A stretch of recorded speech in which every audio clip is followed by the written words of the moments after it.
Greetings, fellow investigators, and welcome to our video podcast, Into the Darkness, where my friends and I play the Call of Cthulhu role-playing game. I'm your host, Tom Rayleigh. As our first new scenario of 2019, we have a short game written by one of our best GMs, Sean Little. Set in the late 1780s, our scenario is entitled The Loyalists, and our characters are all Brits attempting to leave the country during the War of Independence, or rather just after it.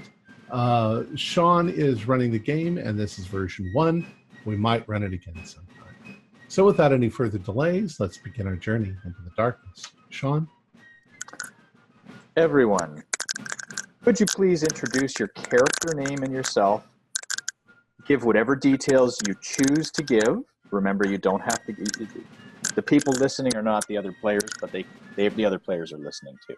So if you give whatever information you wish to give about yourself as if you had just met at a pub, which you're going to do in a moment. Okay. I'll go ahead and go first. My character's name is Horatio Andre. He has connections to the British military.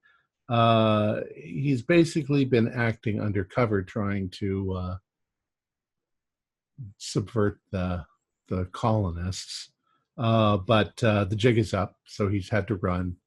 And he's just arrived at the Owl's Nest in eastern Upper New York. John, why don't you go? Well, my name is John Byram. Tonight I'll be playing the part of Mr. Jeremiah Beauregard Whitfield, a farmer from South Georgia who's made his way up aboard a British naval vessel after his family was violently assaulted and killed by the Patriots. He gained passage north to New York and has made his way to the Owl's Nest to join you all in our trek for freedom. Nick? I'm Nicholas King. I'm playing the part of Albert Livingston. Albert is 35. He's a tea merchant turned soldier. He worked for the East India Company, who owned the tea during the Boston Tea Party in 1773. He was selling the tea, or he was kind of getting it transported and everything, all the logistics for them. And then when it happened, he obviously lost his job. So he ended up joining the military for the British, and that's kind of where he is at now. He's now up in Upper New York. Obviously been outed, and he's Cool. Jason? Hi, my name is Jason Melnichuk. I'll be playing Allwood Staunton. He's a farrier and blacksmith, and he's loyal to the crown, but he would have everyone who needs their horse attended to and shoed, so he would hear bits and pieces and he would pass it along. But the jig's up, and we're trying to get back to good old London. Sean? Excellent. Thank you all. Due to the issues and your connections, you've been told to run for an inn called the Owl's Nest in eastern Upper New York, currently New York State. It'd be in the vicinity of Pulaski, New York nowadays. It's a 2-day ride from the border, and it's considered a safe house for the British forces and their supporters. You have arrived the afternoon of November 17th and found your way to the back door per instructions that were provided to you where you were hiding out before you ran. The pub itself is for the most part empty, save for the owner, a barmaid, which is perhaps his daughter, a lot of similarities when you look at the two of them. There's a one-eyed man with an eye patch, older, who sits near the inside of the front door, peeks out once in a while looking down the main road, which leads into town from the south. He's sipping from a battered old pewter tankard. There's a few solitary patrons here and there in the back corners, older persons, perhaps retired, or what the equivalent would be back then. You're approached by the bartender, one after another, who explains that you're to move to a table by the fire. The barmaid set up some food, some platters, some plates, a pitcher of ale perhaps, and she's shutting the curtains and doors for the afternoon cleanup as she ushers out the other patrons. There's an evening meal that happens when the farmers and the locals get off work or finish their work day and come in about an hour. So he suggests it's a good time to meet. And he says the others that will be sitting with you, you'll find good company with them. Gentlemen, do you mind if I sit here with you? Horatio Andre is my name. Good. Hello, good chap. Howard Stanton. Good to meet you. Well, I don't like we're all here for the same reason. Yeah, probably. I just keep looking around. I'm sure it's quite safe. Yeah. And if it's not safe, then, well, we had a good run, didn't we? Yeah. It's safe. Just like they said, this war would be no problem. We'd have the rebels crushed in a matter of months. And he's looking under the table.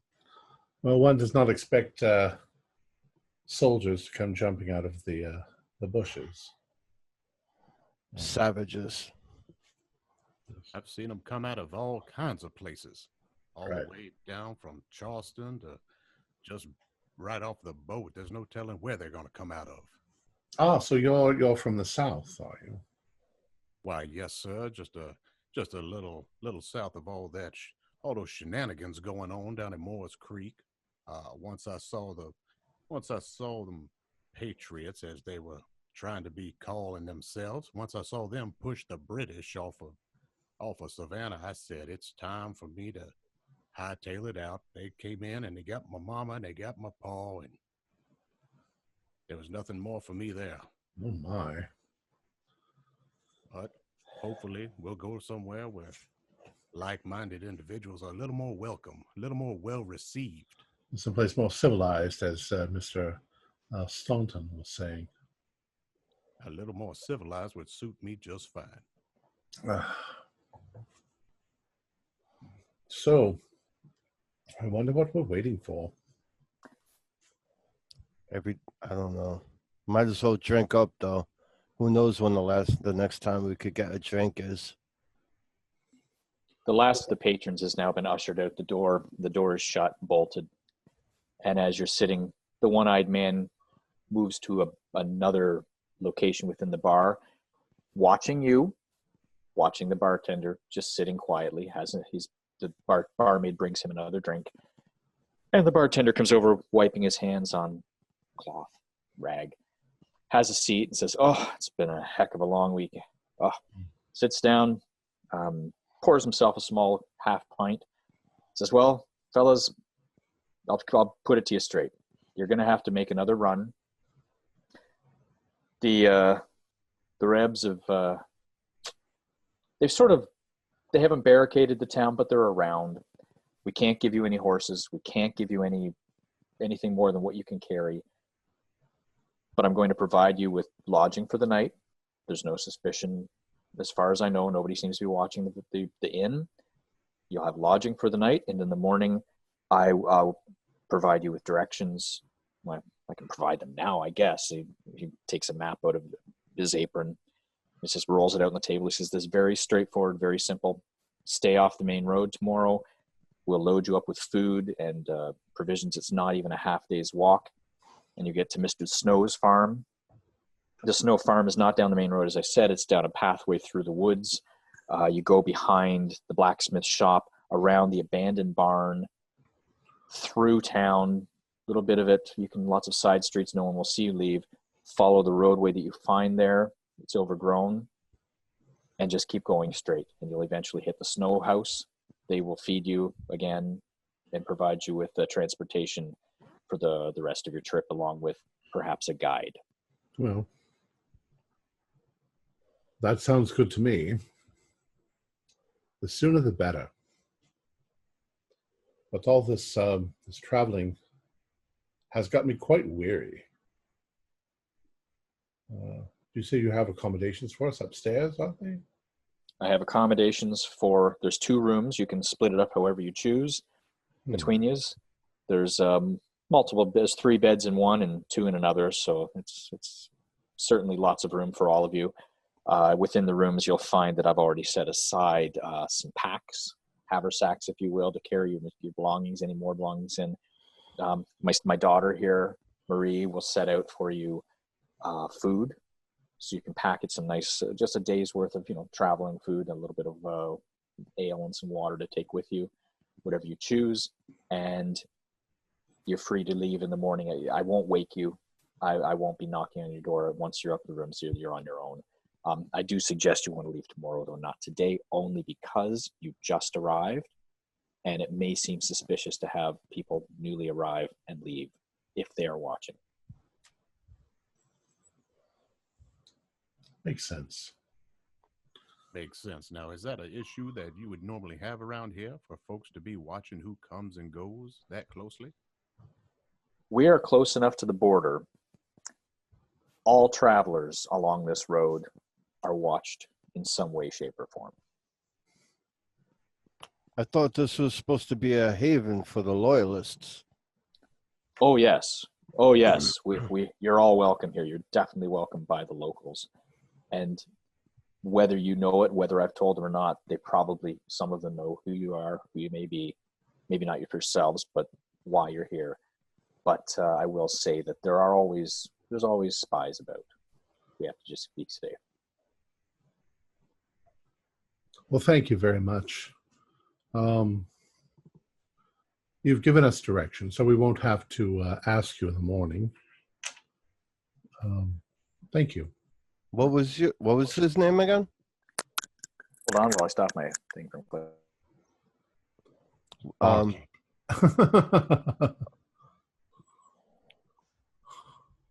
Jeremiah the barkeep. sorry, his name is Davis Black. Ah, Mr. Black. Well, that's the name he gives you. Right. Yes, my name is Mr. John Smith. Pleased to meet you. Pleased to meet you all. Mr. Smith.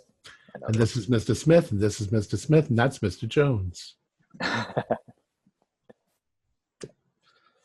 Well, thank you. Mr. Davis, has anyone else made this run quite yet? He looks around, looks over at the fellow with the eye patch.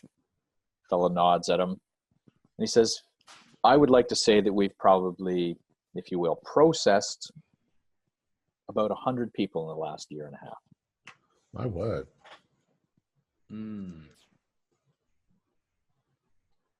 What after we get to the snow farm, where do we go from there, or will they be giving us the directions?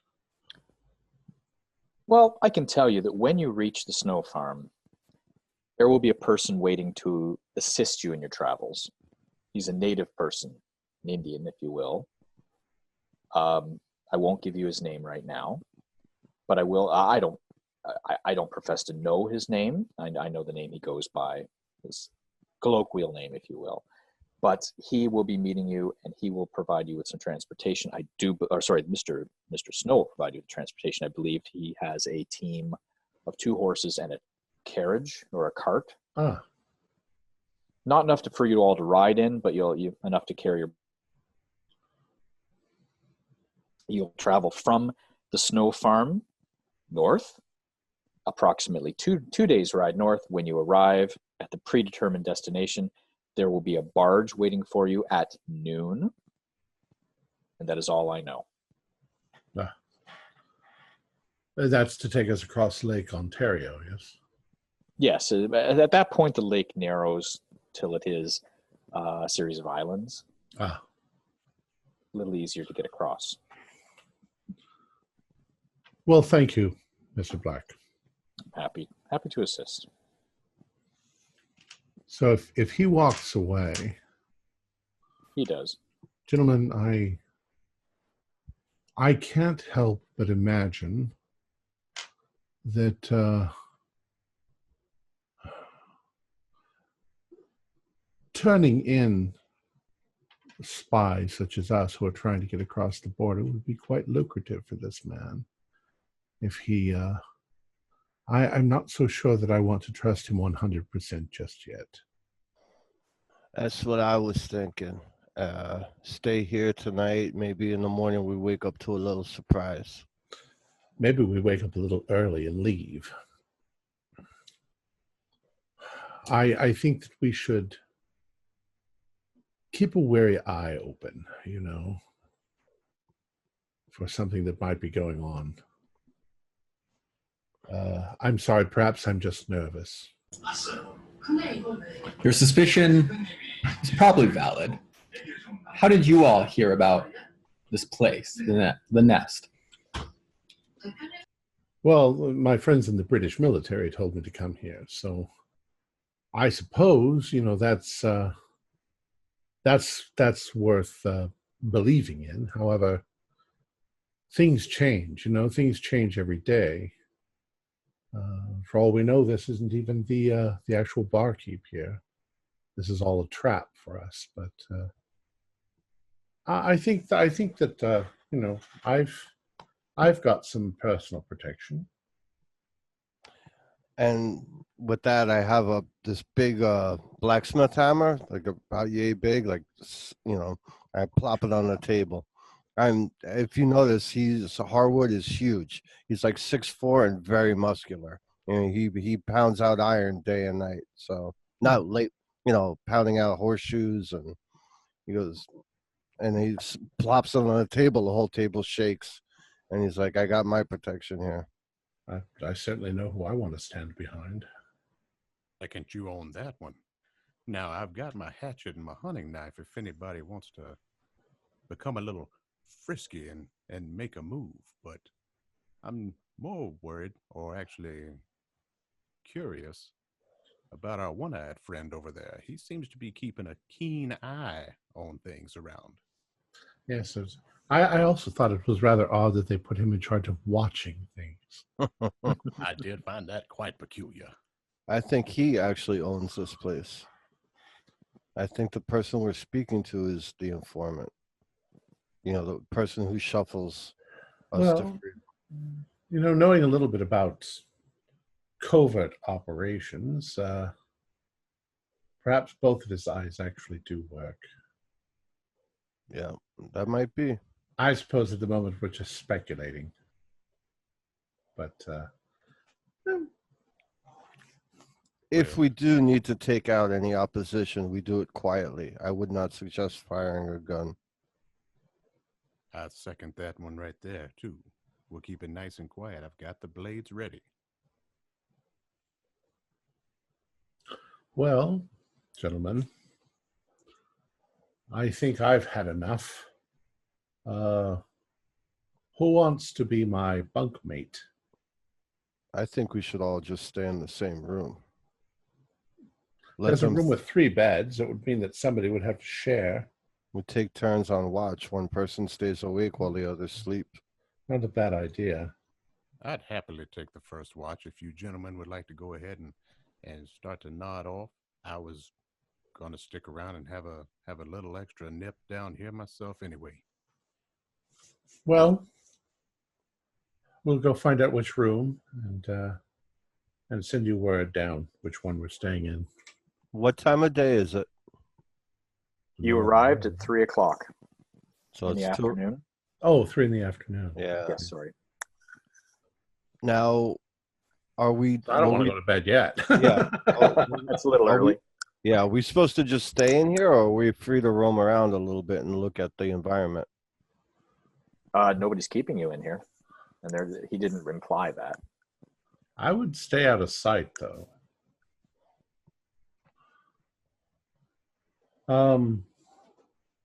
Is there anything else in this room of interest? It's a tavern. Think Lord of the Rings. It's a tavern. It's dark. There's a fireplace. There's the one-eyed guy in the corner. The barmaid's straightening tables and cleaning things off, and the bartenders return to behind the bar, wiping down the table or whatever. Maybe one of us should have a talk with One Eye. Be my guest. Oh, I could scare him into talking, but somebody else might be a little more delicate than I would be. I've been known to be a charismatic one. I can maybe see what's going on. This fine gentleman. I usually let my hammer or my fist do my talking. Well, there's no need for incivility. We can simply, be friendly. Never know. He may have a fine point of view on things. Oh, they look like they're in cahoots already. Well, he certainly is drinking, so get him something to drink. By all means. I'm going to order. I have a few coins I put on the table. I'll order a round for all of us and whatever he's having. Mm-hmm. Okay. Well, she brings the drinks. Yep. Oh, sorry. Go ahead, Tom. So Albert's got quite a bit of money. He's still pretty wealthy from his days in dealing with the East India Trade Company. So I'm just going to ask the barkeep for like the most expensive drink in the house. I'll just buy it and then send it off to him. Okay. Well, she digs around and the bartender pulls out a dusty bottle of some vintage liquor of some sort, sends a glass over his way, and then your drinks are brought to you. Mm-hmm. The rest of you, rather. Does he have like any reaction after he gets the alcohol? Like she points at us and like she like does. oh. He merely glances at it, nods, and continues sitting there.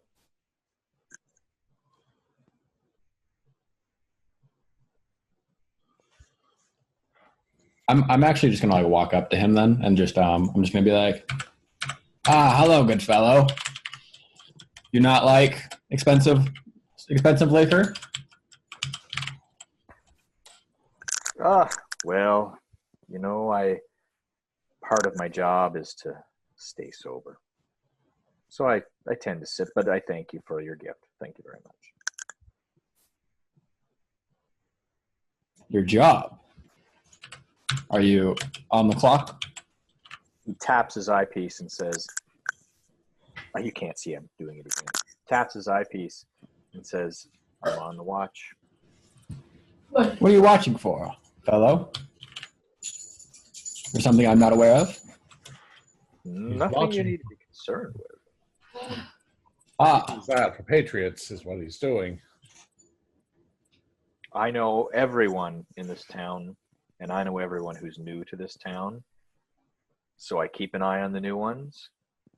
I pay attention to the old ones. And anyone new shows up that isn't one of you or one of us is one of them.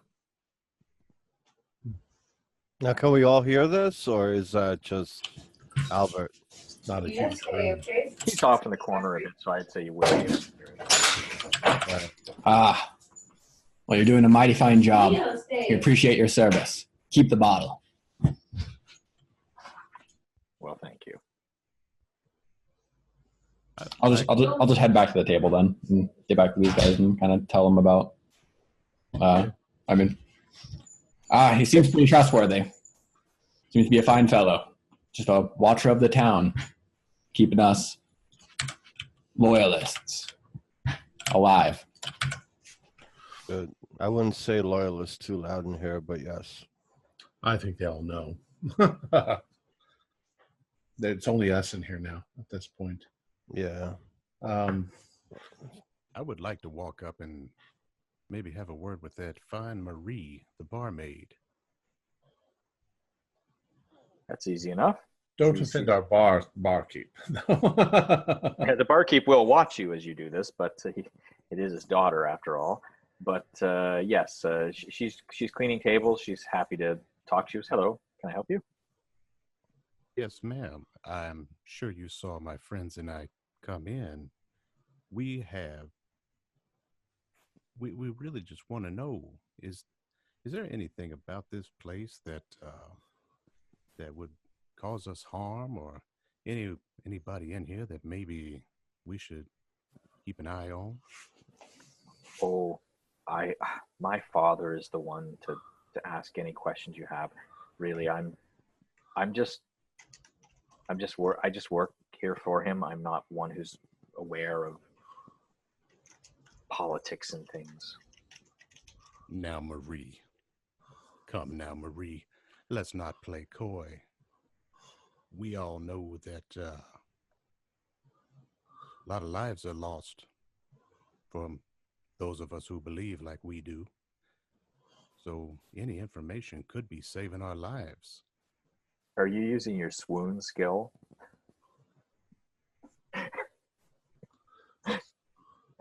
She's Why, yes, I am. she looks left and right and checks, and her father's actually dusting off some bottles and stuff. She said, I see people come, I see people go. There hasn't been any violence in the town for a number of years, if that's what you want to know, if that's what you mean. We're very quiet generally. It's a very quiet town.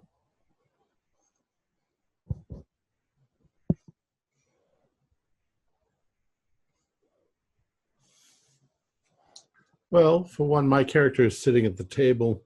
He's just sort of falling silent and watching everybody. Mm-hmm. Well, drink up, boys. Might as well enjoy a little bit of time we have. Is everybody drinking, or are you eating? Yeah. Or Sipping. sipping? Okay. Yeah, I'm just sipping on expensive scotch or whatever. Not really eating. Won't be a lot of expensive here, but It's almost Relative, right? Relative expensive. yes. It's probably almost tea time. After all, we are British. Well, it's the colonies, and it does slowly roll into 4:00. The doors are opened. You're all sipping drinks, and they're not pushing them on you. The door opens, and a trickle of locals come in, farm folk. They've dusted off their boots and knocked off the dust off their clothing and that, but they're a dusty bunch. And they come in slowly, and you can smell smells coming from the kitchen, and you all of a sudden you see the bartender's wife comes out. She's actually the person cooking, and she has plates of meat that are slowly being brought out to people on here and there. And the mealtime has begun. Nobody actually glances your way more than a quick glance. Nobody actually, and this is you don't have to roll for this. Nobody actually makes extended eye contact with you. Nobody tries to sit right beside you until the tables start to fill up a little more. It's not that they're shunning you so much as they're actively not paying attention to you, or at least trying to seem that way. Well, it seems reasonable that if old One Eye there knows everybody in the town, probably most of the people in the town know everybody else, and they know that we're not town members. But if there was any danger there, then old One Eye would have known about it. And I'm sorry, I don't know what his name is. It's Mr. One Eye. So I think everything's fine. They're just ignoring us. I guess that's for the best. Ivan will keep an eye on things, and Quite odd, though, don't you think? Very odd. No. Have you ever really experienced anyone who does that? I mean, everywhere I've gone, people have always looked. Now, in a hushed tone, I say, if they've already shuffled 100 people through here and to freedom, then this town already knows what's going on. So they're just giving us our space until we move on. Maybe it's better for them if they don't know anything. Because exactly. You can't betray what you don't know. Well, the evening's rolling on as you're sitting there. Not to stop any conversations, but the evening does roll along at dinner time. There's progressive people coming in and leaving, and it gets a little louder. Some head to the bar itself and gather drinks themselves, not waiting for the waitress or the bartender or barmaid to bring them to her, or to them rather. So people are getting a little rowdy and loud. And the bartender does look your way and kind of calls Jeremiah over. Just with a finger. I'm doing it again. I'm waving my finger at you. And he says, please tell your compatriots that the rooms are ready and it's up the side stairs over there. And he slides you a set of keys that have, two keys on a leather thong of sorts. I do appreciate it. I'll let my people know. Thank you. If you wish, if there's anything you're looking for, please come down and speak to my daughter. She'll make sure that you get it. Absolutely, and we do appreciate your hospitality. Now I'm going to kind of call everybody closer, and in a quieter tone, I'm going to say, let's go and check out both rooms, but stay in one with the 3 beds, but let's make a whole lot of noise. Not, but like drop our packs, stomp around on the floor a little bit in the room we're not staying in, and then quietly move into the next room. So that way it sounds like we're all bedded down in there. And then I'm going to grab empty. Is there just like are they bottles, or are they like flagons, or what are we drinking out of? Is there glasses, mugs? Tankards, essentially. Tankards? All right. I'm going to like have a tankard in my hand purposely when we go up to the room. Okay. Easy enough. I want to place this on the doorknob once we shut the door. So if anybody twists the door, it'll fall off. Make a noise. Good plan. You've done this before, haven't you, Mr. Yeah. Well, I assume you're all going up then, and yes, there's 2 rooms. The keys. There's more than 2 rooms. There's probably about 5 rooms up here. But the 2 rooms, you can tell by the number of knots on the thong which door it is, because there's marks on the door, like 3, 4. Some people are not literate, so they use numbering system on the knot by the knots and the markings on the door, like 3 holes in the door, like divots. It means 3 knots. So you get to the rooms. There's a room with 3, and you're going to go into that one. Was the plan? That's the plan. Yeah. Okay. It's clean. 3 beds made for single persons. I wouldn't say there's plenty of room. There is room for your whatever things you brought with you. Hooks on the wall for hanging cloaks and such.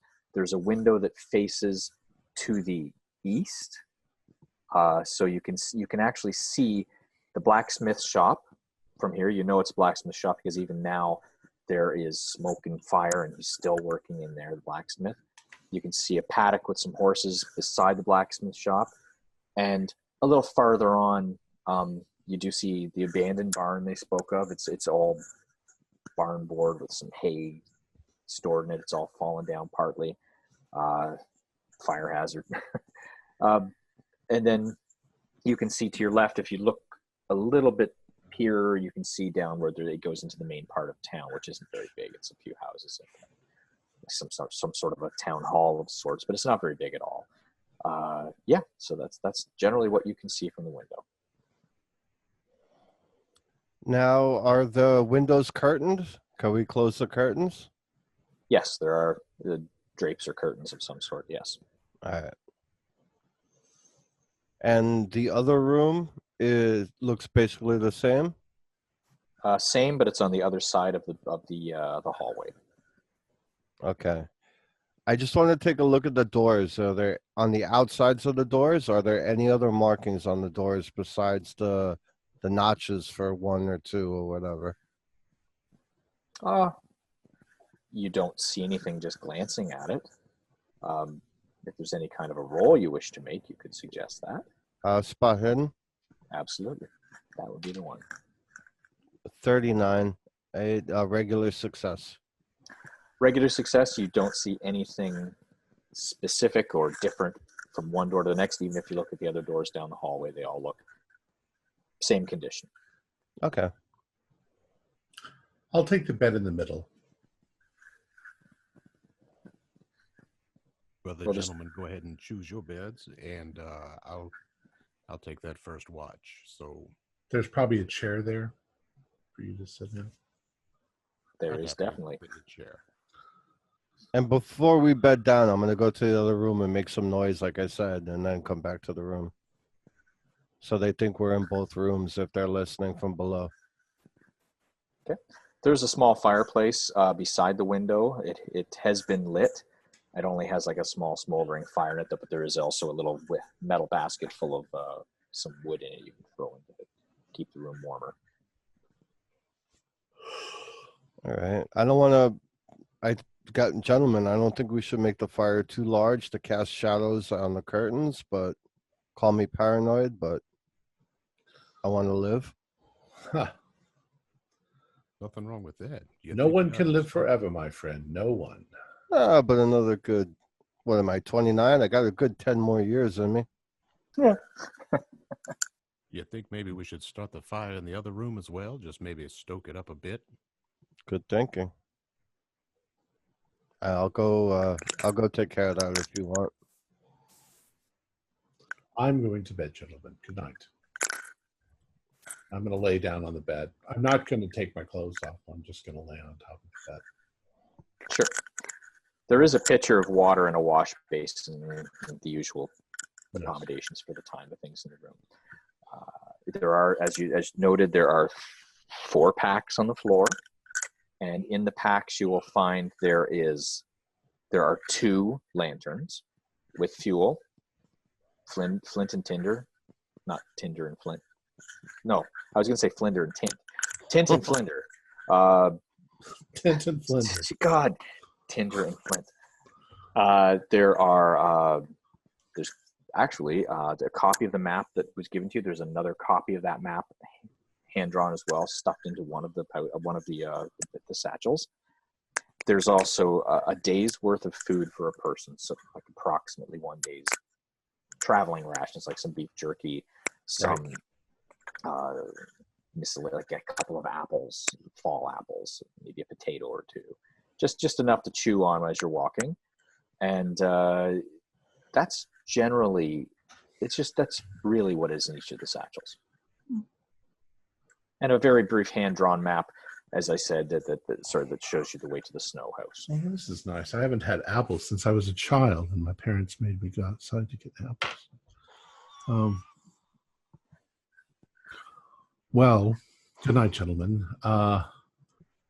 Jeremiah, why don't you wake me up in a few hours, and I'll take the second watch. Absolutely. Now, kick back. Lift the weight off your boots. All right. So you have the first watch, Jeremiah. Yes, sir, I do. All right, that is the first 2 hours. Approximately what time do you think you will be turning in? Well, before I even get close to turning in, I am going to slide back down and I'd like to have a word with Marie one more time, since the fellas are up there asleep now. Oh, of course. Sorry, I meant what time are you all going up to the rooms? That's a problem. In the days before electricity, once the sun goes down, there's not much you can do. That's true. It's probably around. You said that it's November 17th. 17th. So probably about 7 o'clock is probably pitch black outside by now. Yeah. Yes. There's 2 things to do: drink, and Jeremiah's going to find out if he could do the second thing. But then we probably also get up when the sun comes up, because that's what you'd be used to. Which would probably also be, well, it would be more like 7, probably. 7. Yeah, just so 7 o'clock. Yeah. I will say 7 and 7. Okay, easy enough. All right, so yes, you're all turning in for a nap. Jeremiah, is the plan that the person keeping watch is going to sit outside the door, or are you going to be? I know you said you're going downstairs, but I'm just wondering what the plan would be. Can we see the front door of the inn from the window? No, you're looking at the back of the building. Well, no, you're not looking at the back. You're looking opposite the main door. So I guess it is the back of the building, yes. So we wouldn't be able to see if soldiers were approaching from that direction. I don't know. What do you think? But if they were going to come, they would surround front and back. So if we can see the back, we should be good. Oh, are we on the second story? How far is the drop out the window? Ah, that's a good question.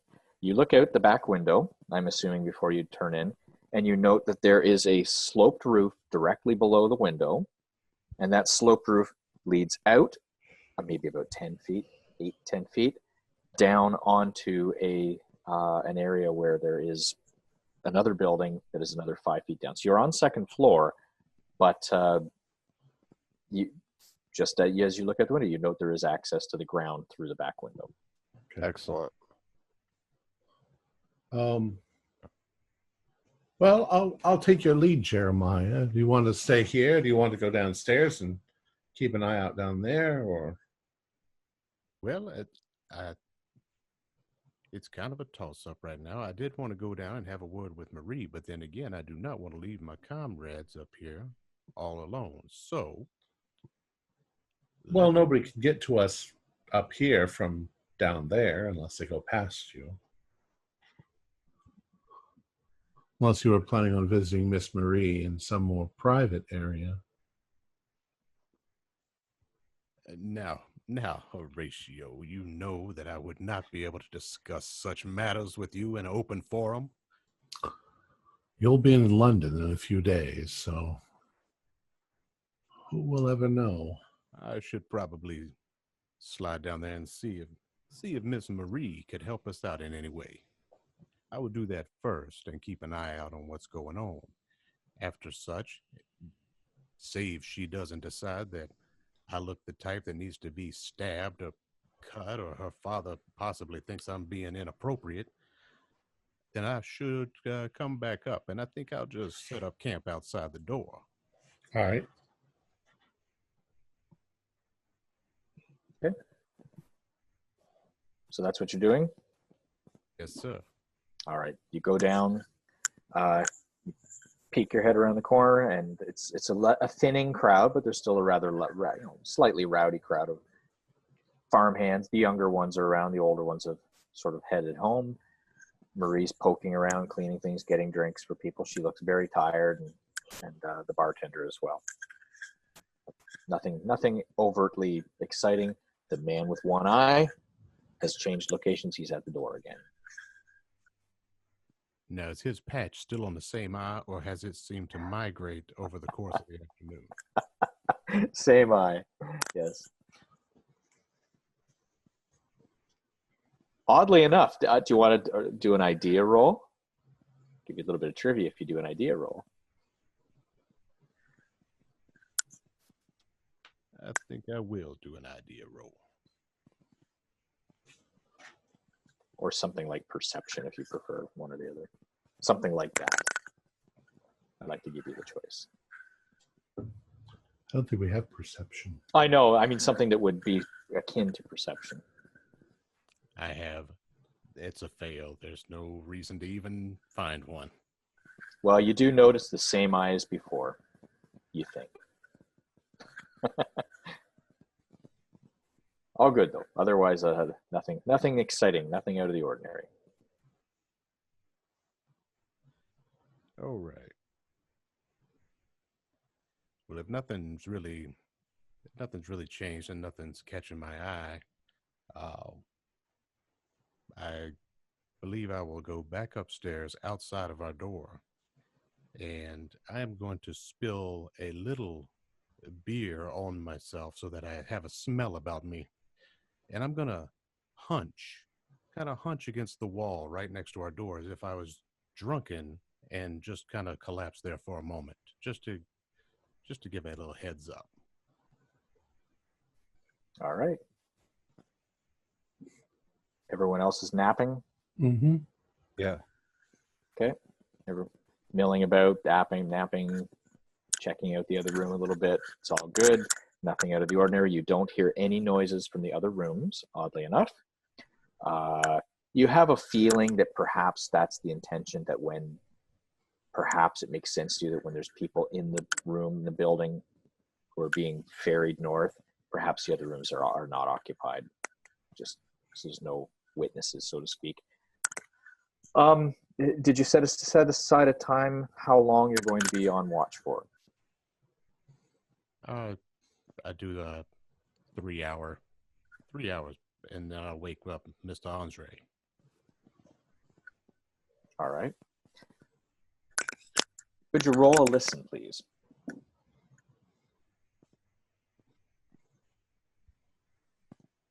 Those are the quietest dice in the world. Oh, you're muted. Sorry. It's a success, regular success. Okay. Regular success. You roll. You're sitting there. You're noting. You're just getting to the point where you're thinking, "Wow, it's been a long day. I can't wait for this to end because I'd like to have a little bit of a sleep before tomorrow's work." And you hear noise downstairs. And you hear breaking glass, one single glass broken. And you hear a lot of apologies. "Oh, I'm so sorry, ma'am. It's a regular visit. I'm very sorry." And the bartender very loudly says, "Gentlemen, could I give a drink to our friends in the military?" I immediately get inside of our room and wake the other gentleman. Something wrong? I just heard downstairs, I do believe we have some company. And I say it very quietly. I believe we have some unfriendly company. I knew it was too good to be true. I grabbed my hammer. What kind of company, Jeremiah? That sounds to me like a military company. For the barkeep said that he wanted to buy drinks for his military friends. Now, I've never been one to want to fight an entire military detachment, so I am going to move over to the window and slowly start unlatching any kind of thing that's holding that shut, just so it's ready for us to escape. All right. If we leave now, it looks more suspicious than anything. We have no reason to leave quite yet. Well, I'm not looking out the window, do we see any military out there in the back? Looking out the window, you see two people with a lantern of sorts, like a spotlight lantern, looking through the horse stalls, like the paddock behind the blacksmith shop. They don't see anything. They move on. Like they've already been looking through there. They move along over to the blacksmith. You can see now they're talking to him, and they're definitely people in standard attire of a rebel soldier, kind of hodgepodge uniforms and such. Gentlemen, I disagree with Mr. Livingston. I think that we need to get out of this room, down the roof, and to the snow farm Now, as Horatio, soon as possible. what about the other room? If this one's facing east, I wonder if we could quietly get across the room and look out that window and see if we could get down it. Now, we got two rooms. They got no idea which direction we could run. We got choices here. I agree with that, but I wonder if moving in an old building will make creaking noises regardless of how quiet we try and do this. Let's wait a minute and let's see how it plays out downstairs. If we hear any footsteps coming up, we go out the window. But until then, there's no need to jump the gun. Good call. From behind you, behind the bed, and you don't know why this would be the case, but the wall behind the bed, like as you walk in the room, straight ahead to the right is where two beds are. To the left is the third bed. Fireplace is straight ahead of you, window beside it. Behind the beds, the two, you can hear knock, knock, knock. Ooh. Answer. I would answer that. Please listen roll. I made it by 1 point. Regular success. Anyone else? I failed by 3. Oh. What were we rolling? Listen. Oh, I got an O2.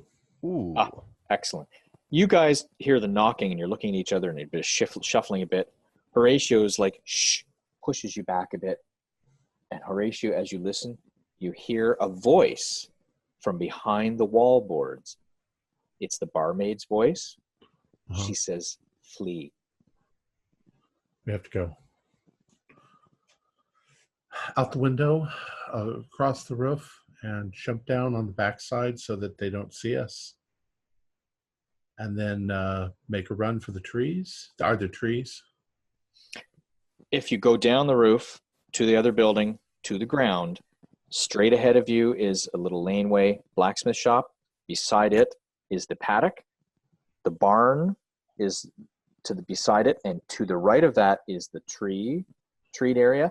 And if you remember, looking at the map, that treed area is where that old roadway is that leads towards the snow farm. Is there snow on the ground? There's not. No, it's actually a relatively warm November, clear skies, crescent moon, enough to see by, and no snow yet. A little frost in the morning, but that's about it. All right. So we need to be stealthy. But if we can get there and nobody sees us, then I think we're home free. Grab your packs. I'm the biggest guy here. All three of you go first. I'll be the last to go out because I'll make the most noise. Sorry, but it's just a fact. All right. Plus, I could hold off one or two of them if they barge through the door before I jump out. Well, if they see which direction we've gone, we're done for. Can't hold back a whole army. All right. So grab your things and go, I assume.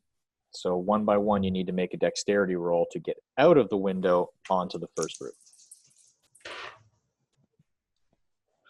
I failed. Hard success. I rolled an 11 out of 80. Okay. I failed as well. I'm How sorry. badly? Dexterity roll? I missed what. Yes, please. Okay. Yes. 47 out of 50.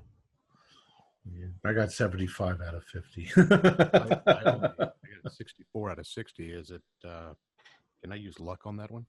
I would say that Albert probably was able to help one of you because he got a hard success. So he was probably able to get out of the window and assist one of you. Let me see which one it is. 1, 2, 3, 4, 5, 6. He helps Jeremiah out, which is because you weren't having that much trouble. Horatio, though, you've come out the window and banged your butt on the first roof. So I have to make a roll here to see if anybody hears that. No. Wait, the first person did. Second did not. There's a little bit of commotion downstairs, so they're distracted. And the other persons are talking to the blacksmith who's canging away with his hammer, his mallet. So nobody heard you, but you did fall and slide. You were able to recover yourself before you fell off the first roof. Okay. So I would assume you're a little more careful from here on. Right. You can make it to the second roof and assist each other coming down, so you are all on the ground with your things. You are at the back door. The back door is shut and solid. There's not like there's glass in it or anything like that. And you have a pathway of darkness between the buildings towards the old barn. Hang in the shadows, gents. All right. Move quickly now. We need to make haste. Quickly and quietly. Don't clang your feet against the ground. Quickly and quietly. You can make it as far as the barn. Not a problem. And you are now in the shadow at the edge of the barn. You do hear noises from various directions. Talking, a lot of loud talking, and some knocking on doors. That's all you're really hearing from now. So if they're like talking pretty loudly, like, can we like hear pieces of the conversation or anything? Let's see what they're. I don't think we're trying to listen. Gentlemen, I think we need to get to the wood line as quick as possible and disappear. Yeah.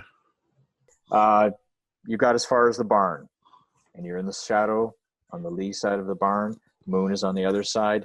You do have the pathway, sorry, not pathway, but the field between you and the fence tree line. It's very short, but it is slightly moonlit. You are hearing knocks on the buildings around and talking. No yelling, no shooting, nothing like that. And Albert was asking if we can make out anything that people are saying. If you stay perfectly still and you all make a listen, I'll give you a chance to hear some discussions. Okay.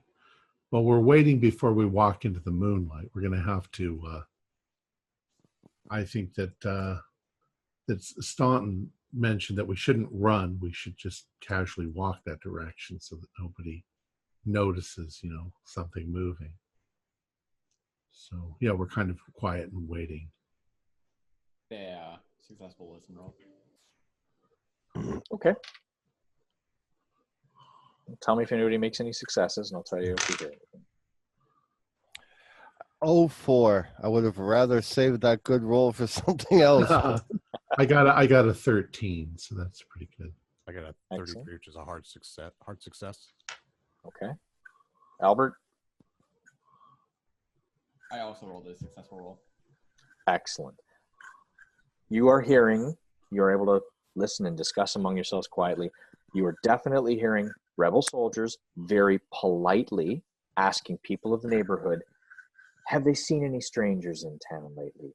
There's rumors that there were strangers coming through town. They're worried that they're dangerous spies, that these strangers might be persons who are ready to thwart the success of the rebel army and do damage to the peoples of your great country. It's just very patriotic but friendly discussions so far.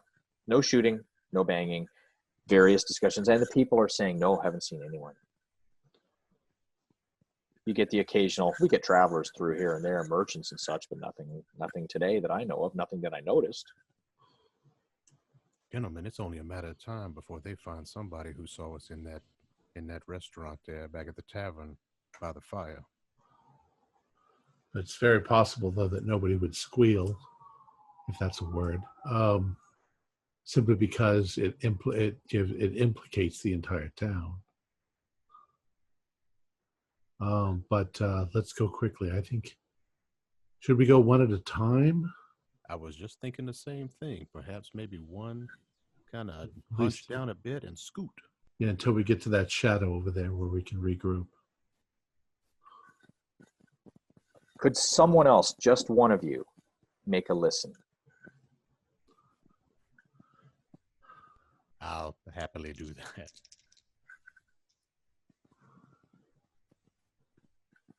That is a regular success, 38 out of 70. All right. Well, you guys are preparing and discussing what you're going to do. You hear someone who sounds like they're in charge, like a commander of sorts, an officer of sorts, saying, men, rally up, calling them to a point and saying, we're going to fan out and walk through this town, starting from the west, heading to the east. Do not harm anyone. Do not cause any trouble for locals, but we need to find these people. And you know that you are on the east, so... We know they're heading towards the west, so we can make a run for it, I think, at this point. Oh, sorry. You are on the east side of town. They are on the west side. They're heading in your direction. They're going to push their way through the town towards you. Right, but they're starting on the west side of town. Yes. It's not that far, but yes, that is what's going to happen. So we know that at the moment they're going to start over there. So they're not coming in this direction just yet, but they will be in a second. Let's make a run for it. Perhaps we give them time to get all their fanning, get in their line on the west side. And as soon as they're as far as they're going to be before turning around and coming our way, we make our move. While they're walking in that direction. Right, before they turn around. Yeah. All right. So we'll try to time that. Then we're going to go quietly on tiptoes. Okay. And quickly. You're starting to move, and the blacksmith comes around the corner and he says, gentlemen, I suggest you run. And he takes a lantern and he tosses it into the abandoned barn. And then he goes back to the blacksmith shop. He goes, that ought to hold them off for a bit. They have to help us. Run, folks. Run. Go. I'll bring up the rear. Go. All right, so we Okay. go. You go. You don't need to roll. The soldiers are all on the other side of the pub rallying. So you can go. You make it to the woods. You see the path, and behind you, you can hear the sound of crackling fire. And you hear the blacksmith yelling, fire, fire. And then you can hear the officer yelling, but you can't hear what he yells. And you do hear the term bucket brigade or something like that to imply that they're calling for assistance in putting this fire out. So it seems to be a successful distraction, and you've hit the path where the old roadway. All right, well, fast forward a bit. You're heading down the roadway. It is a long hike. You successfully make it through the woods because they are distracted, and there's no snow on the ground to show them where you're going.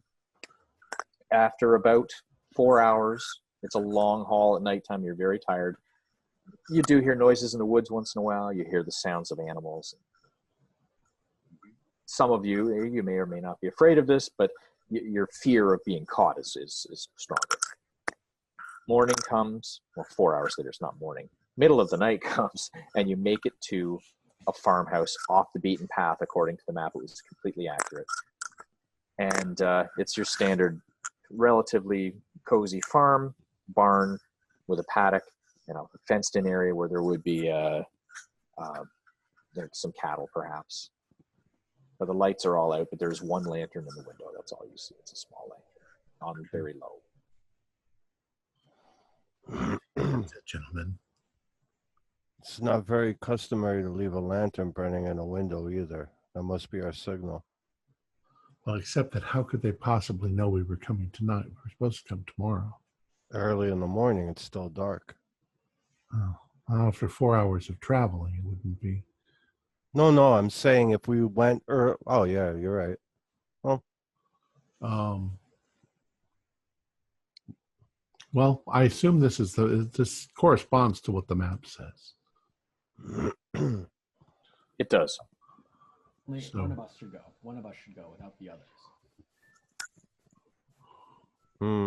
Yeah. Want me to just go up, or one of you wanna go up? You Top. being your size, you might scare the. Yeah, I was just thinking the same thing. Yes, you terrify these poor people. I'll do it. All right, Talbot. We're coming up behind you, though. So I'll leave them like 50 feet back or whatever, and then I'll just walk up straight to the door. Who's taking up the rear? I will. Well, they're not right behind me though. They shouldn't be. No, Right behind you, right. But I just want to know who's the back. Could you make a listen roll, Harwood? 82. I failed that. You're watching Albert walk towards the door. You don't hear a noise, but up behind you, somebody grabs you by the wrist, puts a knife to your throat, and says, "Don't move." They have an accent, and you instantly place it as a native person, an Indian, if you would, and say, "Do not move. Speak your name." Howard Stanton. And in the moonlight, the rest of you can see this person. He's definitely someone in a combination of Indian traditional garb as well as, what you would normally wear. But it's like leathers with bits of leather hanging off, and it's like very woodsy, very, very backwoodsman kind of mountain man clothing. And he looks at what each of you, the other two, and says, "Your names?" Horatio Andre. Jeremiah Whitfield now. We were planning on being here later, but we had to come sooner. And Albert, you don't hear this, so you're proceeding to the door, but you do hear voices behind you. You turn. You instinctively turn to find out what's going on, and the door opens behind you, and you do feel something poke you in the back as you approach, and it is a musket rifle, if you would. And Mr. Snow stands behind you saying, all right, you fellows are a little early. What happened? Whoa. Rebel soldiers in the town. Cut my throat or take the knife away. Now. He does. He pats you on the shoulder and says, sorry, fella. I just nod at him. No reason to pull the musket out. We can't be safe enough here. Can't ever be safe. All right. Well, it sounds like your plans are a little bit Things have gone awry. Yeah. He says, okay, come inside. And he speaks to the other fellow. He says, Daniel, could you do? And he nods towards the way direction you came. And Daniel says, I'll cover up the tracks. So Daniel takes off, has a small lantern that he grabs and lights. It's like a bullseye lantern, if you would, like a light is focused forward. He takes off with that into the woods and invites you in, locks the door, bolts the door, shutters the windows, says, well, I guess you're going to be leaving a little earlier than you expected. Shall we shoot for sunrise? Gives you a little bit of time to sleep. Yes, good for us. All right. He provides you with a new map. He says, please, where's the other maps? We hand him the maps. In the bags. Yeah. You have one, Horatio. The other one, it's in the bag still. I guess you dig around. You can't find it anywhere. It's lost. Oh. In the Awesome. must have. That's not good. Rather a quick hurry. Well, he throws the first one in his fire and burns it. Till it crumbles the ashes and says, all right, that's not good. That's not good. But pulls out a new map and he says, this is where you'll be going. It's essentially a day and a half's ride. He says he has 2 horses and a wagon, and it's already loaded with supplies. And Daniel will accompany you. He'll be back soon. He's out covering tracks right now. You will be heading, and he shows you that you're heading not on the regular roadway, but slightly parallel to it, through the woods, past some mountains. You're going 1.5 days ride north, time for stopping, and you're going to be arriving at a place fairly far north, more north than any of you have ever been. And there's a landing, and a barge will be waiting for you in 2 days at noon. Does this barge have a name? None that I know. Just a But barge. But the man with the barge, it's a horse-drawn barge. It's the one it's the only one that will exist at this location. But it will wait for you. It's a horse-drawn. These pulley system that pulls the barge back like a ferry, and it'll be waiting for you at that time. You speak this to no one, please. We're not going to use this farm anymore. We're going to burn it to the ground after we leave. So. All right. Where do we stay? Inside the house or in the barn? It doesn't matter now. In the house is fine. Kip where you want to. Have a sleep. I do have a little bit of information for you. Daniel will probably give you more as you travel, but please be aware the rebel forces that are following you have the assistance of an Iroquois shaman, if you will, a magic man. This person has been instrumental in hunting down, killing probably close to 100 of our people who've been fleeing north. Many others have made it, but this person is a prime soldier of theirs. He isn't one of theirs, but he may as well be. And he has been assisting them. And I think this is something we found out recently, and we absolutely and definitely need to leave as soon as possible in the morning. All right. Well, thank you.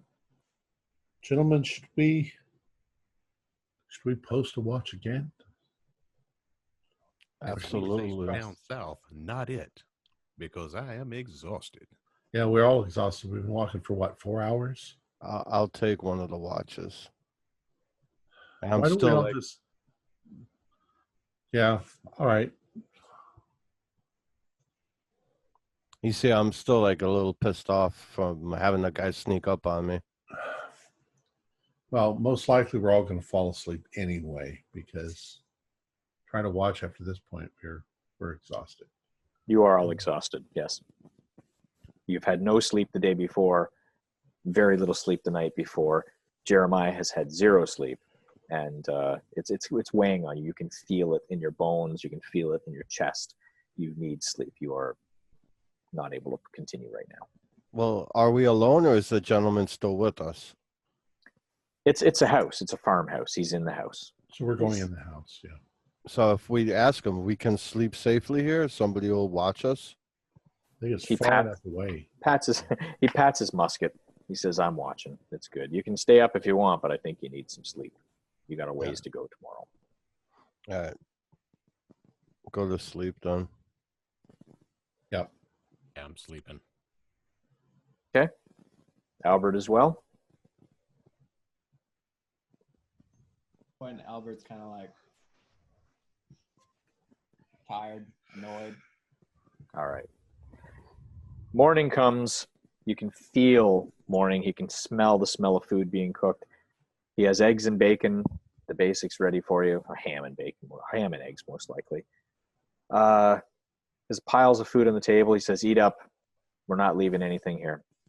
And you look around and you see there's no personal belongings in this farm. It's really just a shell of an older building that's been made to look like a proper farm. He's piling up some paper and not paper, but rags and such around various corners of the wooden walls. He's getting ready to light the fire. Daniel is back, and Daniel Green, the Mohawk, and he's sitting in the corner with his feet up, arms crossed, resting.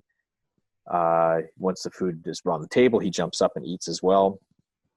And Daniel says, "Okay, we've got a long way to go and a lot to talk about, so we should go." All right. Get my fill of food, whatever it is to drink. Not alcohol, I mean. Yep. Coffee, tea, whatever. Yeah, he's boiled some water and made some of each, I guess. Whatever makes sense for the time and the location. You go outside. There's two sturdy, not fast running horses, but sturdy, work horses. Not the huge ones. And a like a four-wheeled a cart. There's a tarp over it. There's room for two people to sit on the cart at any one time, and it's loaded with your belongings have already been loaded into the things you left wherever, anything that wasn't held onto while you were sleeping or underneath you. And there's additional food for a couple of days' travels, a little bit of kindling wood wrapped in a cloth, some pots and pans and such. Mm-hmm. Daniel says, "We got to go. Let's go." Let's go. All right. And he asks Jonathan, Mr. Snow, he says, "What are the plans after?" And he says, "You know where to meet me, the usual." He says, "All right, we'll meet there." Not the usual, but the planned. So, and as you're leaving, he says, "I'll give you 2 hours before I set fire to this place, and I'll be gone." And you can see he's got his belongings packed as well. So you head off with the cart, and who's riding in the cart and who's walking? I mean, we could take turns, I would assume. Yeah, of course. I'll walk for the first part. Yeah, I'll walk with you. I'll hop inside the cart. Okay. Well, I'll assume Harwood, you ride first, or are you gonna? Yeah. No, I'll jump in the cart.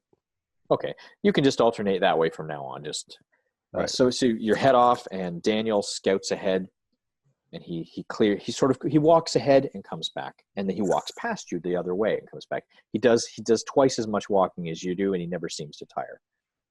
You're walking, and finally, when it gets close to like maybe 4 or 5 hours travel, you've reached you're deep in the woods, but you've reached a meadowy area. And he says, "Okay, stop for some food, but be very quick." He explains to you, he says, of course, the Mohawk peoples have sided with the British. The Iroquois are assisting the rebels.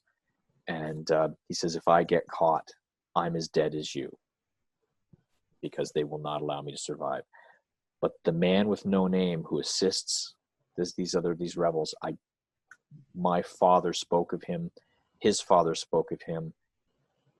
He is in touch with something that others in my people have only spoken of in stories. But how is this possible? If your father and his father spoke of him, how old is this old man? Tracker? No one has seen him who's lived.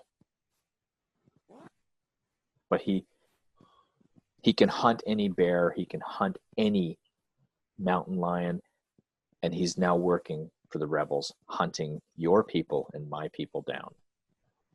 So we need to move fast, and I'm moving behind and covering tracks as best we can.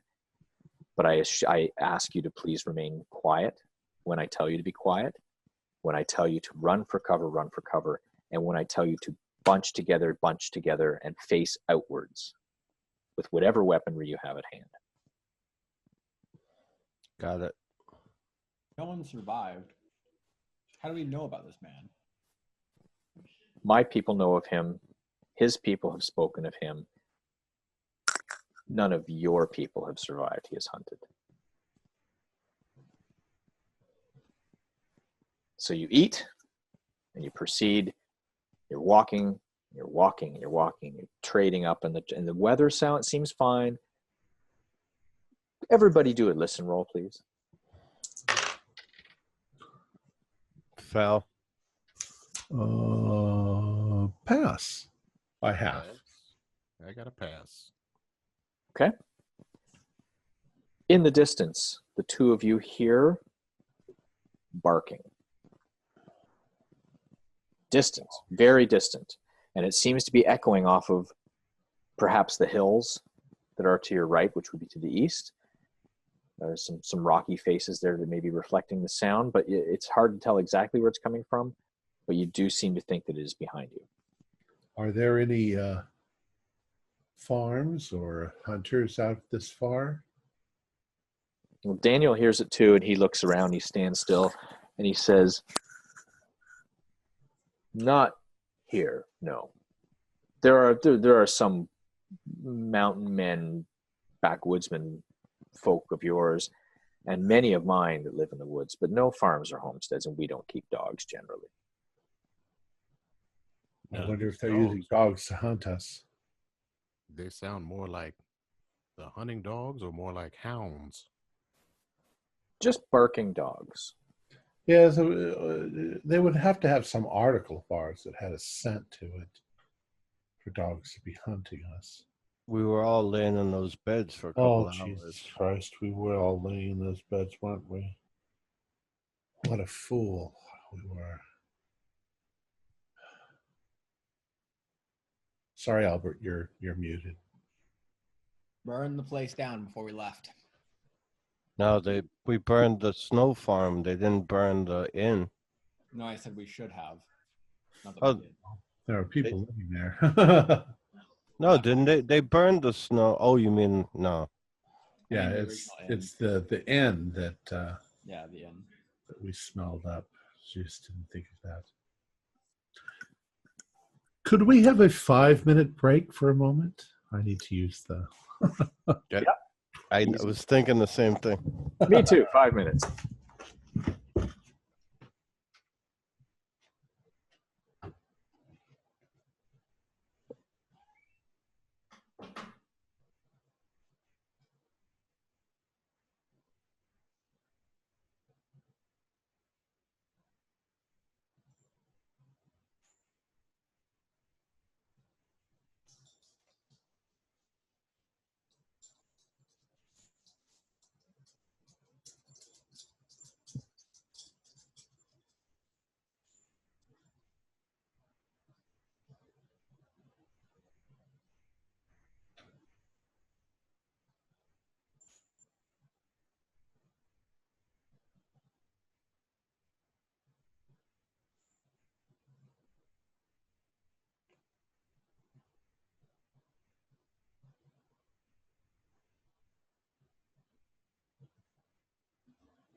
I think we all needed that.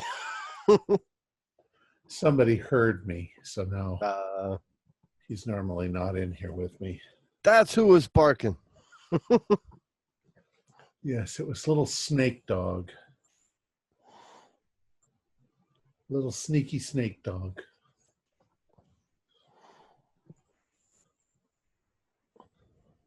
There's another one. Aha! Somebody else got their dog. That's what we do. We just make friends with all of the dogs that are chasing us, and they leave us alone. I was about to ask you, it is barking and not howling, right? That's what. Yeah, I was it could gonna be ask. wolves. There's definitely wolves this time. We haven't hunted them to extinction yet. Yeah. Yes, I know. I have beeswax in my mustache. I'm back, by the way. All right. Go on, buddy. They were barking, right? Not howls, right? Sean? Be specific. They were barking. I'm There was not asking. It was barking, not like wolf howls, right? It was barking and yipping. Yes. Okay. All right. Just making sure. So just baby wolves.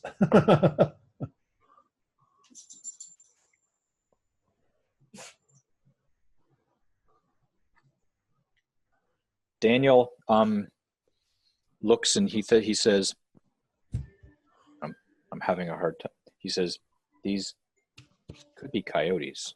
No, not coyotes. Dogs. Definitely dogs.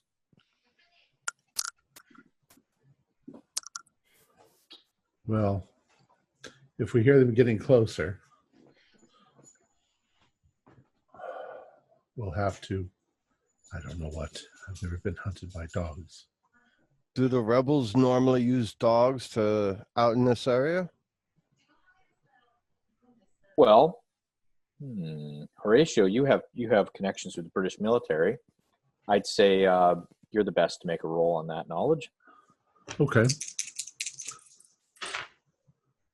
57. Is this an idea roll? Yeah, that sounds right. Yeah, 57 out of 70, so I passed. Yeah, in whatever studies you may have done of the enemy, you probably have heard that there are some groups in the more woodsy northern areas of New York, other locations that the rebels actually were using dogs to track down prisoners who have escaped. Right. And others. And they don't much care if the dogs tear the prisoner apart either when they find him. Well, I'm going to grab a big stick so that if something comes at me, I can whack it. I just pound my hammer into my hand. Yeah. I'll pull out my 22 that I've had. It's kind of sitting in my bag. You have a 22? Yeah, I have a 22. Had they invented 22s yet? Whatever I don't think caliber pistol was. I put it on my character sheet. It would be flintlock. Flintlock. Flintlock. Yeah. You have to load it from the top, pour in the powder. Go through all the rigmarole. One shot every 4 rounds. Yep. That's All right. Pistol. Oh, you've got a pistol, yes. I have a pistol. Yeah. But you could preload it. Just Mhm. keep it dry. Keep it dry. And keep it up. Dry. Yeah. All right. So I do have a stick, though. Actually, you could all have a stick if you wanted. There's lots of them around here. Probably It's just for woods. walking, yeah. All right. Daniel kind of suggests you hurry up and finish your food break. All right. Load up again and continue on. He drops back and he says, proceed down the road. Just continue going. I'm heading back. All right. And he's gone. He's gone for half an hour. Well, as best you can tell, he's gone for an hour. Now, Sean, it's the four of us. Is there another person with us, or No. just Daniel Green, the Mohawk scout. just him? Okay. Yes, that's correct. So you've been traveling for about 4 hours now. You left probably, this was noon. You've now left, you've traveled another 2 hours. It's getting close to 3. He still hasn't returned. And if you look at your map, you'll see that you're getting close to the location where you were going to stop for the evening. Okay.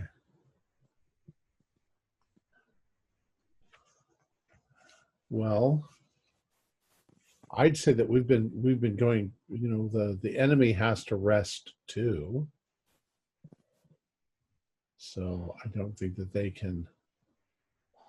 they wouldn't even know that they were going in the right direction. So I'd say it's pretty safe to probably camp. I highly advise against lighting up a fire.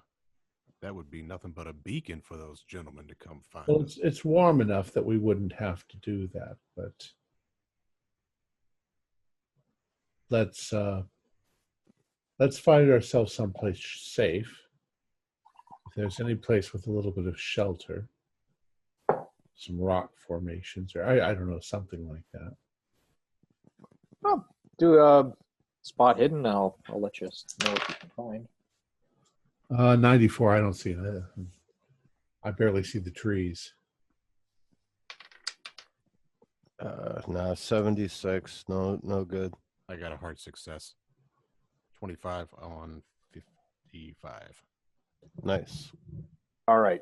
You see it through the woods, through the trees. You actually catch the sun angling a certain way.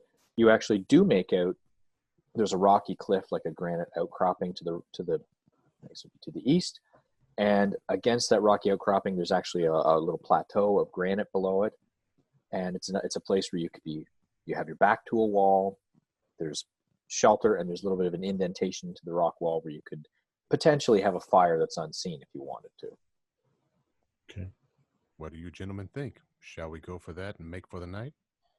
Yeah, and it's off are we actually on a path,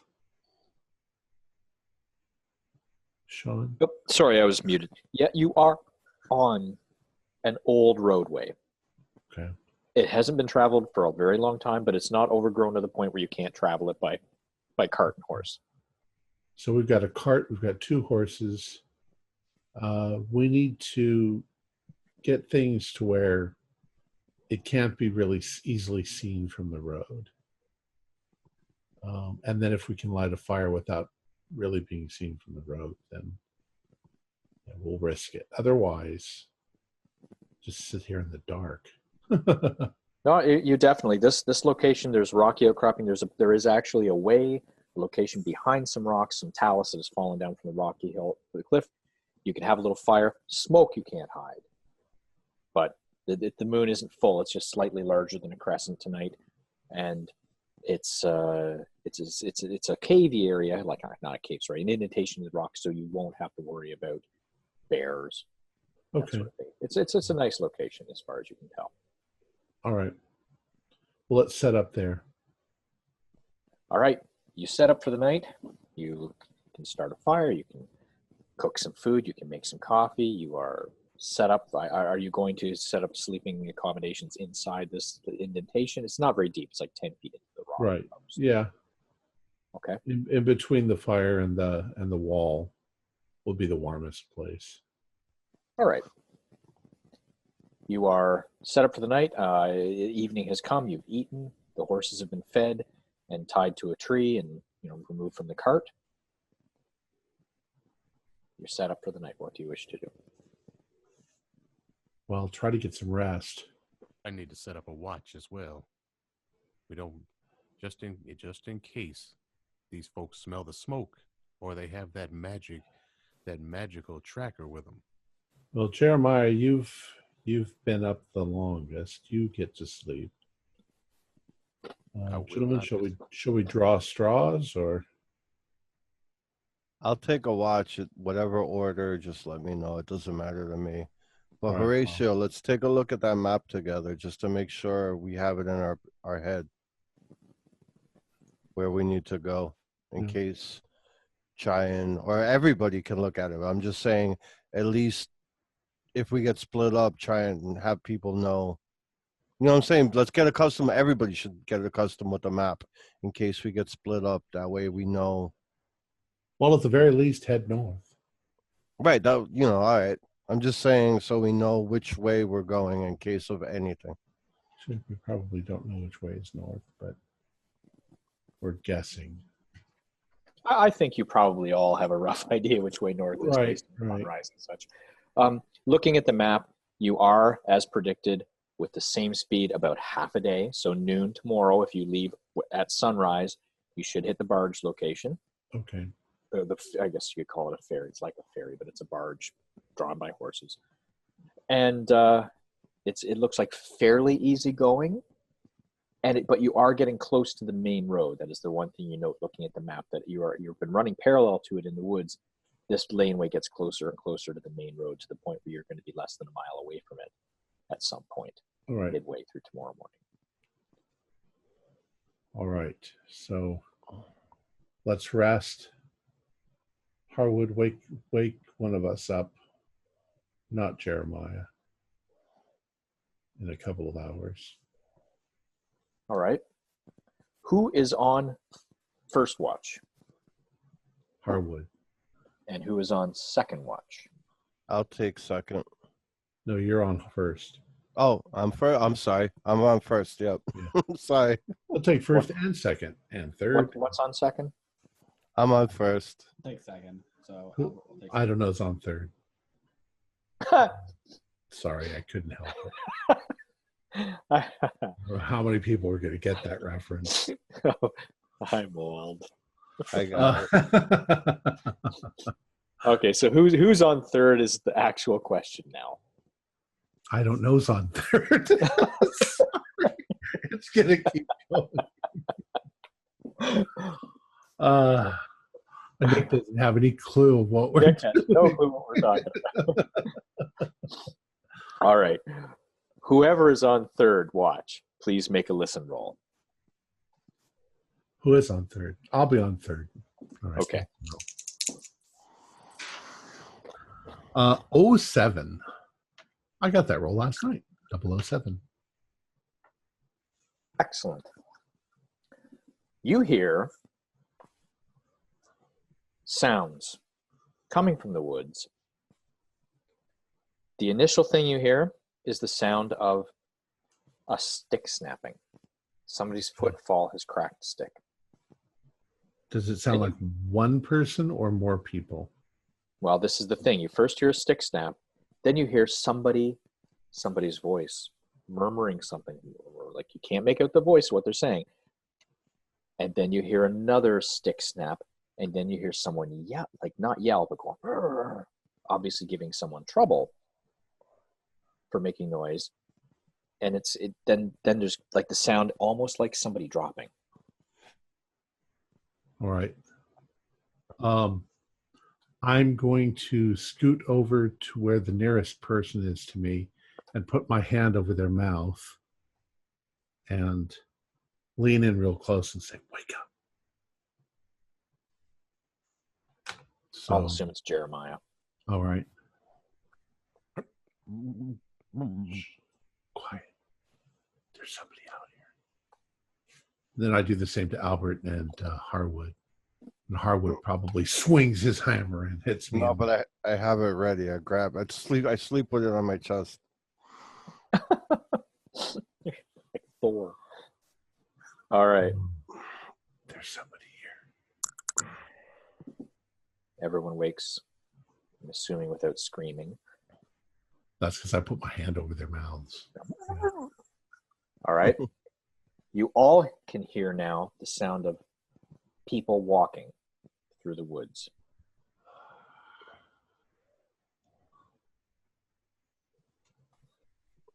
Towards you. Okay, I've got my pistol out. Now note, these aren't people who are, they're seemingly trying to be quiet. They're just not really good at it. So they're not natives. Yeah.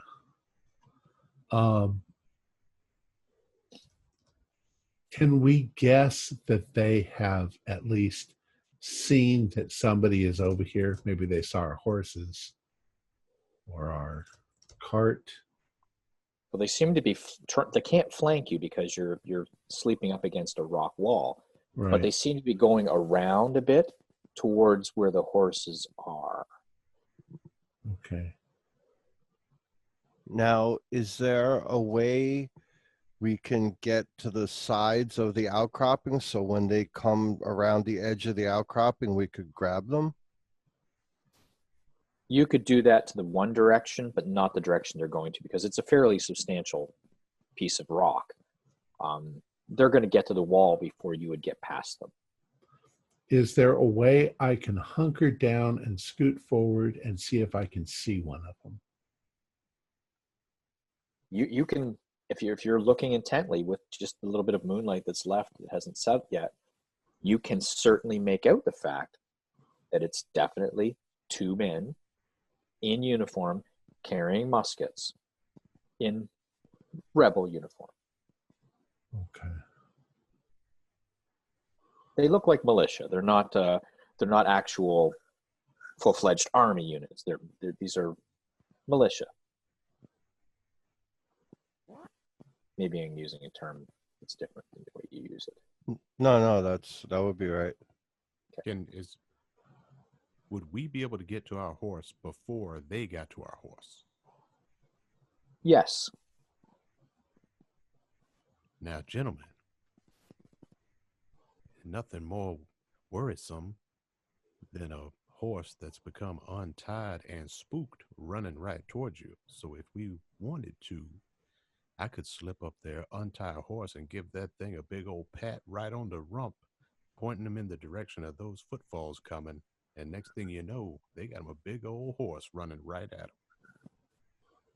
Yes, but then our horse runs away and we don't have a horse to...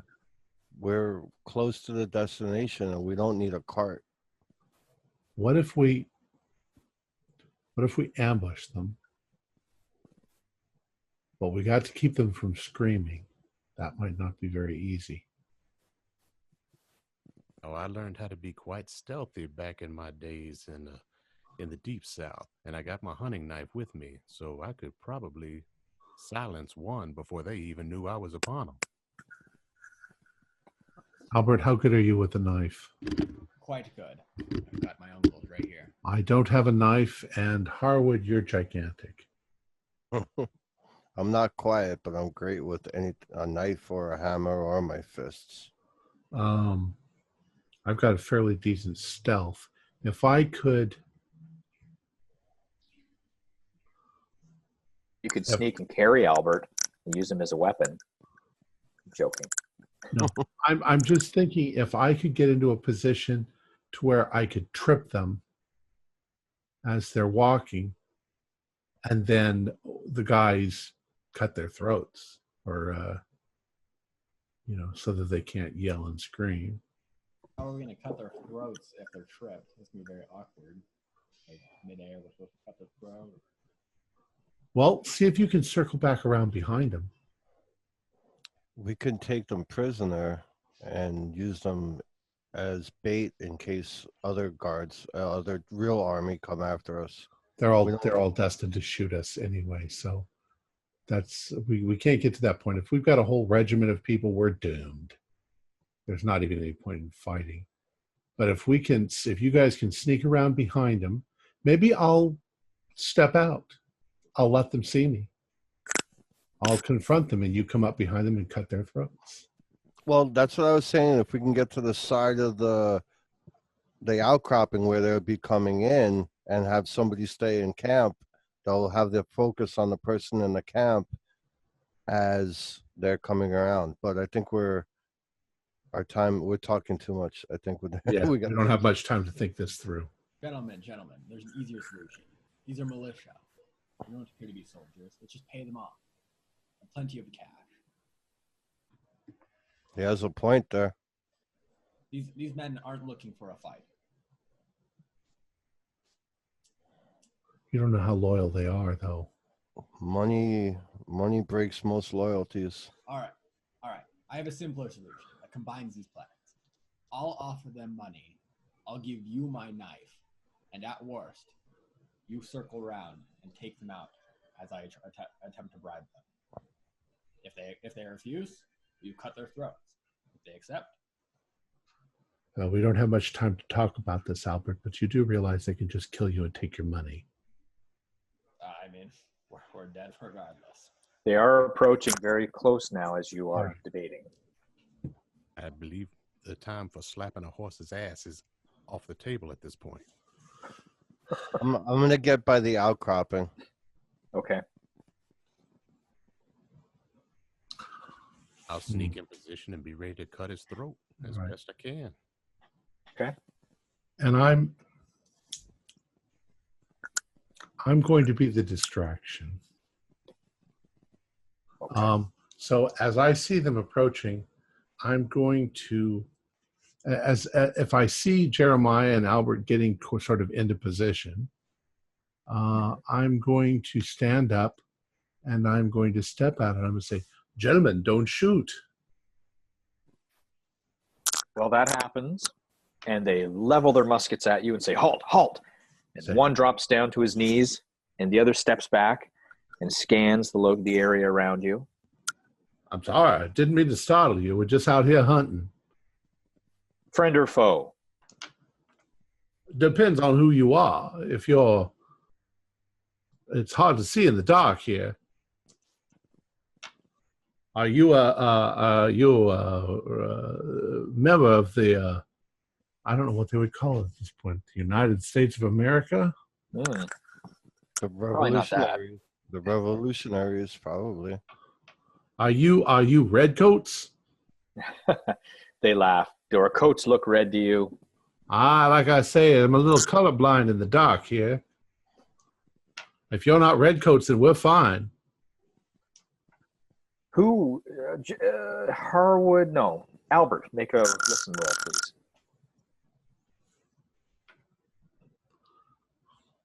You're muted. Really hard success. A really hard success? Yep. Okay. Jeremiah as well.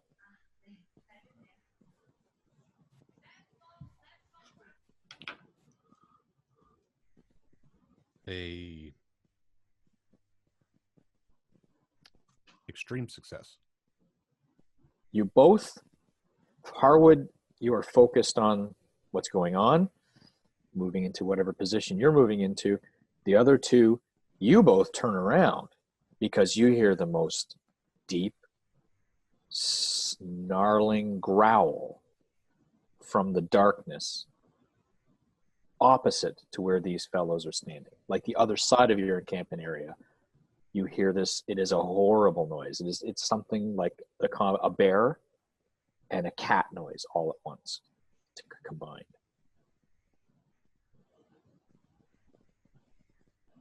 Wait, does Horatio hear this too, or is it just us? He's bantering back and forth with the soldiers while this happens.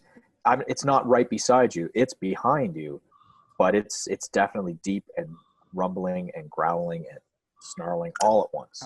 How close am I to the soldiers?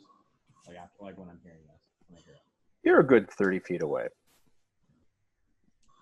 The horses are between you and them. How long would it take to go 30 feet? Like pretty quickly. Fairly quick, if you're scared. Well, yeah. I mean, like, not like running frantically at them, but I mean, like. Are you going to do that? It seems like something Albert would do. I mean, he's a rich merchant. He's not exactly a warrior, so he's just gonna kind of like quickly start moving towards them even faster. They yell halt as soon as you start moving. Men. I'm with this. One fires. Oh, fuck. Shot goes past you. He drops back. All right, So I assume my pistol's not loaded, right? Obviously. No, I thought you loaded it earlier. I thought you loaded it, yeah. I did. Okay. All right, you're right. So I'm just going to take a shot at the one who still has a loaded gun. Go for it. And I'm going to dive for the ankles of the other one and see if I can knock him down. I made it. 43 of 50. 50. Okay. Yeah, my handgun's still pretty high. Oh, I see. Okay. All right. Okay. Damage time. How far? You just informed everybody within 3 miles that we're out here by firing your pistol. Well, he's already fired the gun, so. All right. What's the damage on the flintlock pistol? That's I wrote it down. that's okay. Oh, if you got it. 1d6. Good hit. You hit him in the shoulder. You knock his arm back, and I'm assuming you were aiming at the one that shot at you. No, I'm aiming at the guy who doesn't. Who's the guy? Oh, the other one. Okay. Oh, I guess the one that shot at you was the one kneeling on the ground. So the other one's a larger target, anyways.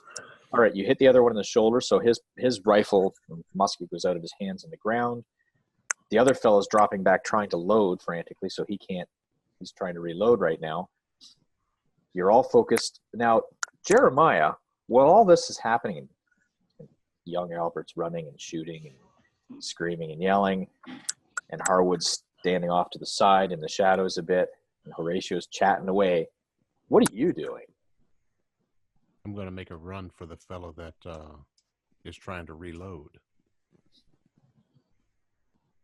Okay. Harwood, what are you doing? At this point, I'm going to come out because I was hiding because I thought they were going to be drawn into the camp. So I'm going to start walking, jogging out towards the combat.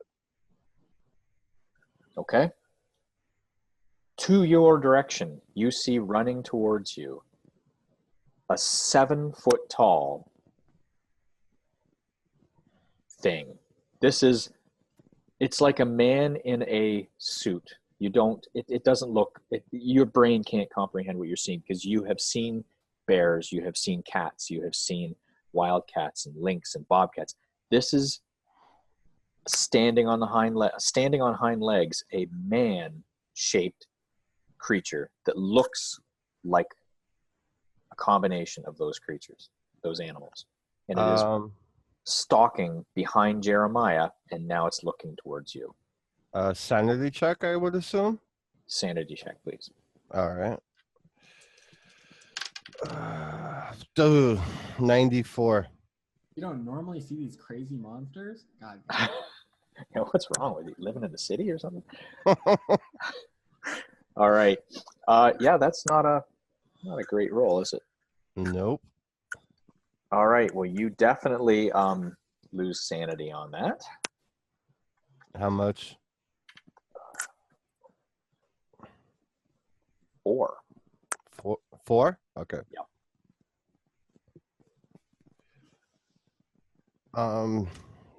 Yeah. At this point, I kind of just froze up. I stopped dead in my tracks, and I'm looking at it because I'm like I guess in shock. Yep. All right. 1, 2, 3, 4. It's looking at you, but it's still moving towards Jeremiah. Jeremiah, you can hear a noise behind you because you hear this gurgling, growling kind of noise. And this, I would assume that even though you're moving towards the guy on the ground, you turn your head and you see also something shambling towards you in the semi-darkness. And it's big and hairy. I mean, I obviously let out like a good God, what is that? Yes. Audio That's what surprises you, yes. But that's what alerts Jeremiah to what's coming behind you. And Jeremiah, you can't quite see it because of where you're located, but it's big. And you've seen bears in like traveling circuses, perhaps, but it's big. I continue to run towards the guy who is trying to reload his rifle. All right. Tackle him with my knife unsheathed. All right. You're still attacking. Well, make a roll for it then, because it just catches you. It's just out of the corner of your eye. You see this and you're still moving, so it's not going to stop you. You haven't got a full view of it yet. I sent you a message, Sean. I was about to say that Okay. to you.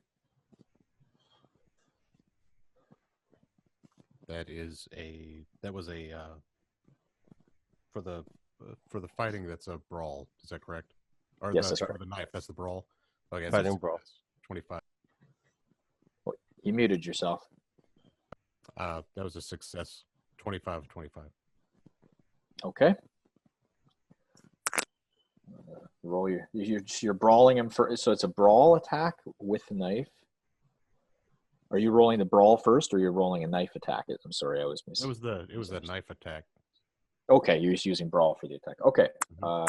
What's the damage on the knife there? It is 1d3 plus a 1d4 damage bonus.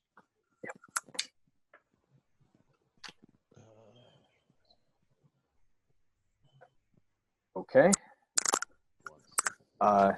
Definitely. He's dropped his firearm as well in mid reload, and he's on the ground. And now you're scuffling with this guy. You've got a knife stuck in. Yeah, the damage was 4 total. Yep. Okay. On Horatio, rather. What are you doing? Well, I was in the middle of trying to distract them when suddenly all hell broke loose. Apparently. Yes. Whichever soldier I was talking to right in front of me, Yes. I just pull out my pistol, point it at him, and shoot. All right. Point blank, I would assume, or fairly. Pretty point much, blank. yeah. Yep. I don't see the creature or anything like that coming. Not yet. You're too close to the other action. Right. 009. How about doubles tonight? All right. Double. That is a dead-on hit. Double damage. We did 6 damage total. Yeah, he's on his back. He's not getting up. I did 5 damage. So. Okay. So 11. Mm-hmm. Plus the previous. Okay. I probably put it in his head. Yeah, he's not getting up again. Now, new round. Harwood. I would say the initial shock is wore off. You see this creature. And now that you see it, it's not a man in a suit. It's not a skinny, wet bear. It is definitely something you've never seen before. Something legends you may have heard of in your travels of some peoples you just wouldn't believe what they said in the past. This is a creature that is not human. It is something evil and teeth and spittle and giant eyes. It's a creature of the night, and it is heading towards one of them. I'm not going to say which one. All right, I'm going to prepare my hammer to throw it, but first I'm going to yell out something in native. I'm going to say, Anita Oneka, and see if there's any reaction. It pauses, looks right at you, raises a hand towards you, palm of a hand, and then continues running towards them. All right. Oh, sorry, go ahead. I'll just step back and see what happens. Albert, it is trying to attack you. Sorry, you're the lucky recipient. Well, it doesn't quite get to you. You're rolling and twisting, and it dives towards you, and it swipes its hand at you, and you feel the clothing on your back tear, but it doesn't have contact with you, and it moves. It dives on forward.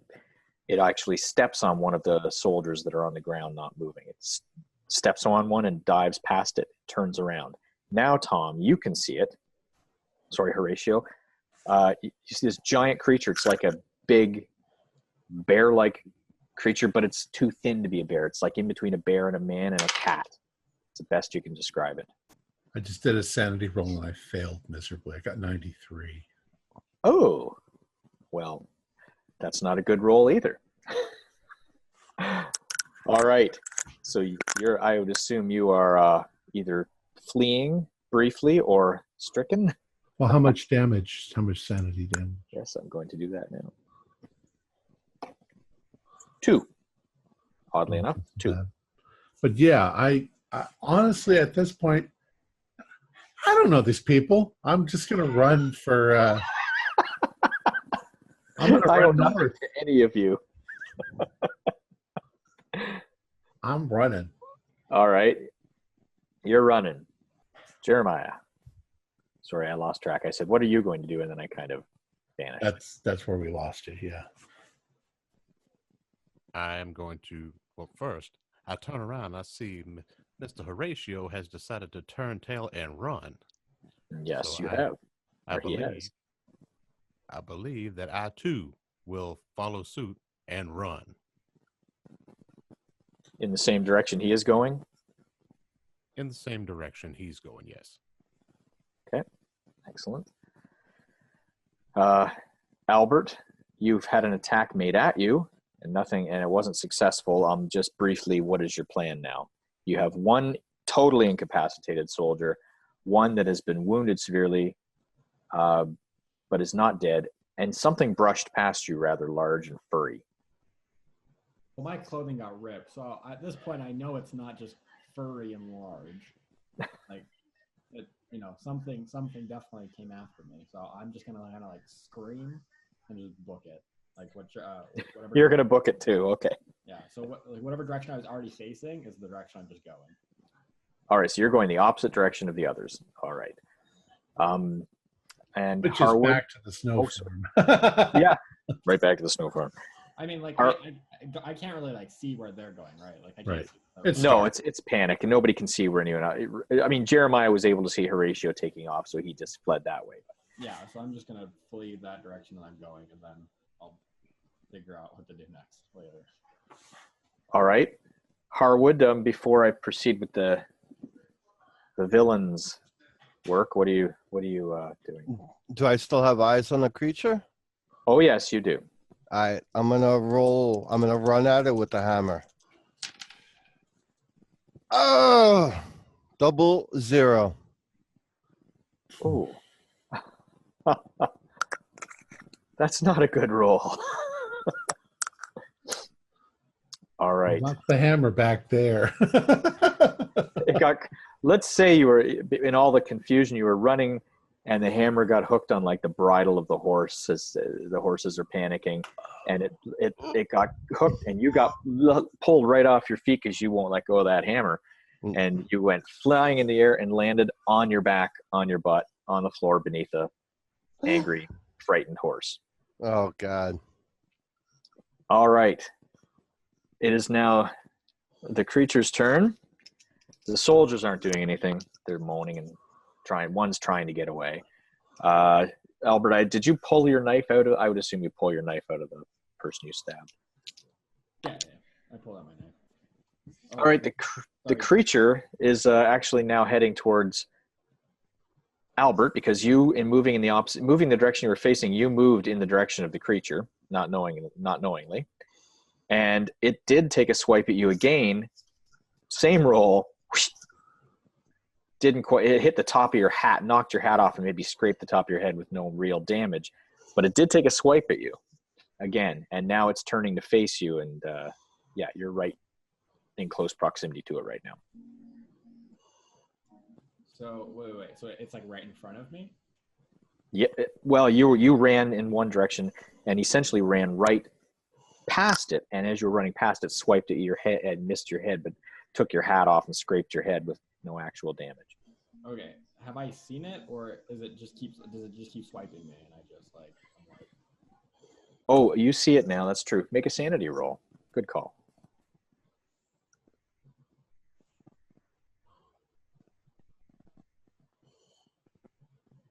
You silently made it? Excellent. That's okay. I got the nod. All right. I got a 7. Sorry. Well, you still take a sanity point because first time you've seen this kind of thing. All right. I'm dealing with it pretty well, I would say. You're dealing with it fairly well. However, the fellow on the ground with the knife in him is not dealing with it well. He's screaming and screaming because he's now got a knife, major knife wound. His buddy's dead, and this large creature is standing above him, essentially straddling his head. All right. Now, next turn. Horatio, you're still running? Mm-hmm. Jeremiah, you're still running? Oh, you know it. And I can hear Jeremiah behind me, and it's scaring the fuck out of me. So I'm like running twice as fast as I could, because it's like right behind me. And I see him running faster, so I think he sees something that I don't, so I'm running faster. All right. Harwood, you're on your butt on the ground. Absolutely. All right. And now is the time you hear a whoop from above.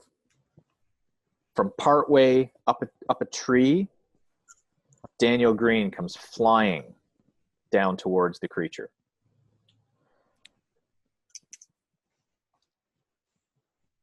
He succeeds in grappling with it and stabbing it with a knife. Stabs at the neck and does the creature's yells and sounds coming out of it are not human, but with human vocal cords making the noises. And he has latched onto the back of the creature with his knife, stabbing at it. Okay, and they're still right in front of me, right? Or like right next They're to me? right. Yeah, you've run past and turned around, or if you want, yes. Yeah, so I still have my knife in my other hand. Yes. So I'm just gonna like start going for the stabbing too. Then if he's like Well, like, after make I realize a roll. Yep. Alrighty. This is under fighting ball, right? Yes.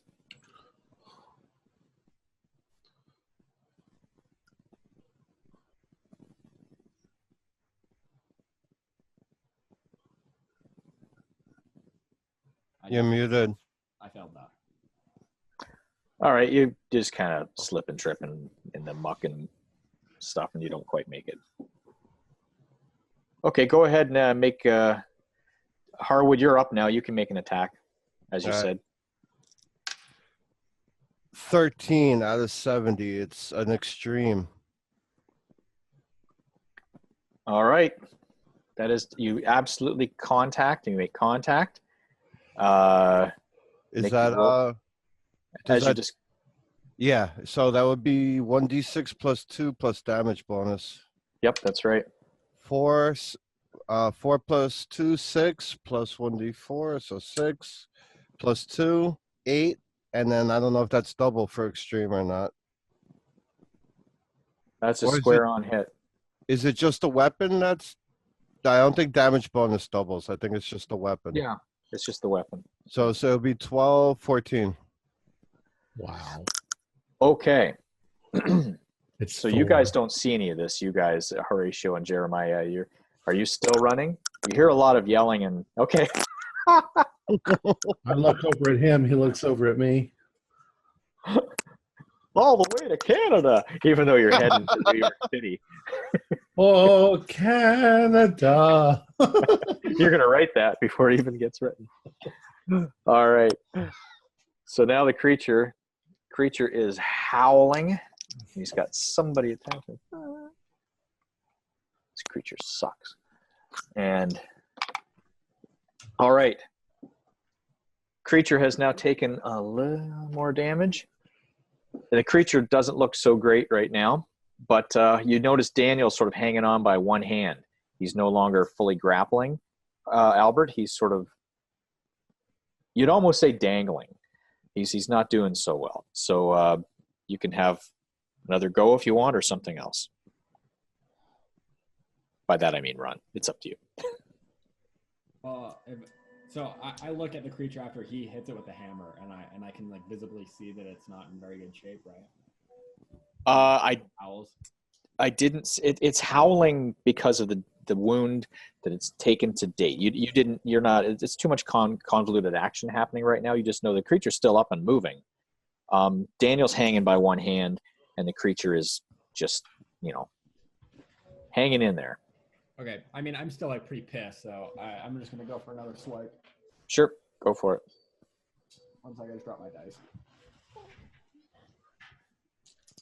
right, fighting brawl. I made it. 48 out of 55. All right, roll your damage. And a knife is a 1d3. Wait, no. What is a knife? I don't have on my character sheet. It's 1d3 plus. Well, 2, is it? How big of a knife is it? It's like a bowie knife? It's a hunting knife. 1d4 plus 2 Oh. plus damage bonus. Okay. 1d4 plus what? Plus Two. 2 plus damage bonus. Plus damage bonus.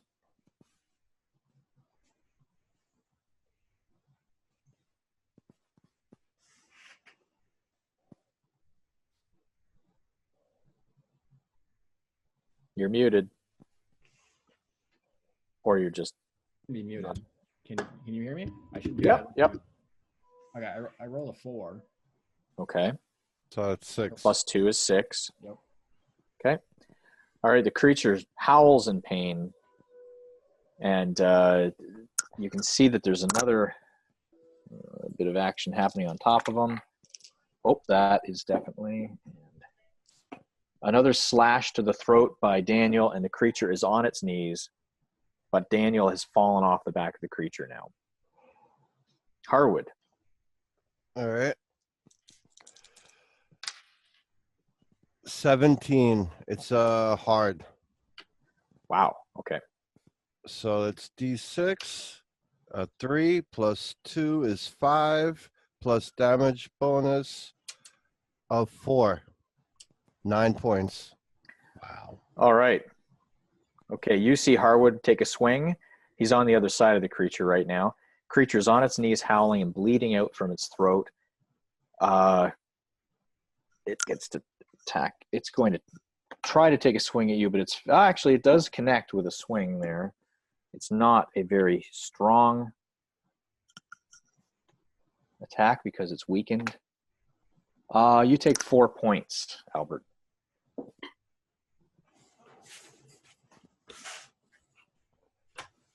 Okay. I took 4. You took 4. Yep. Does that mean? Does that do anything to me? Like, are there no major wound or anything, right? It's more of a like a buffeting hit. Like it didn't really get its It wasn't claws. like full- yeah. Okay. Yeah, it's swinging its arm at you. You take 4 mainly from the impact and from hitting rocks, perhaps. Okay.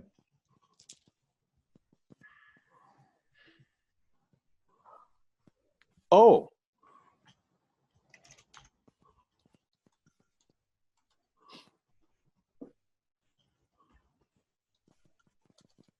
I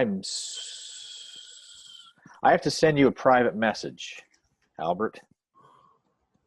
Alrighty.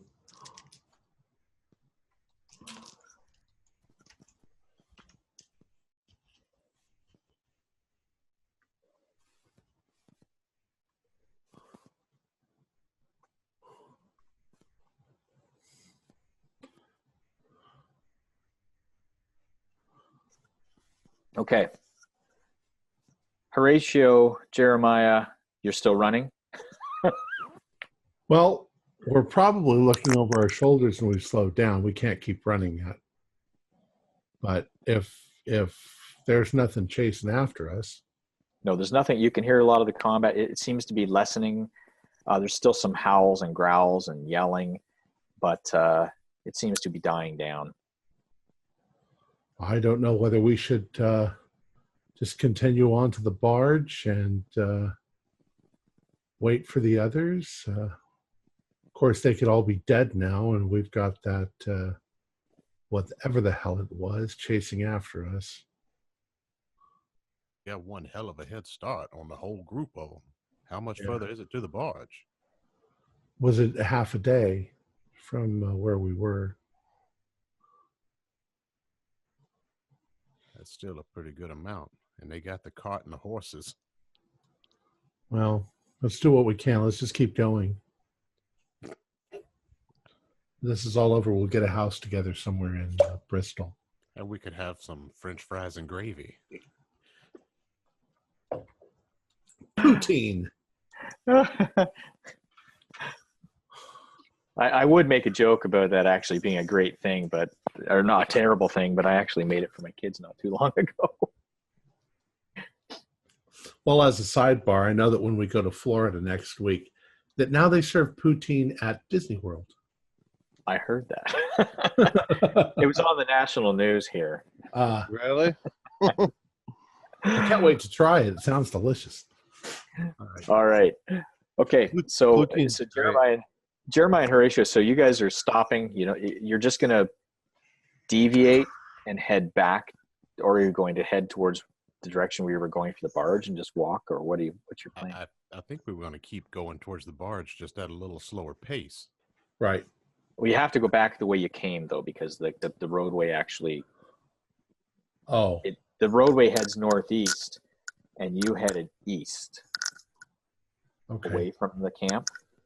You would actually have to... Well, then we're going to turn and go north, because eventually we'll run into the road, won't we? Eventually, yes. Okay.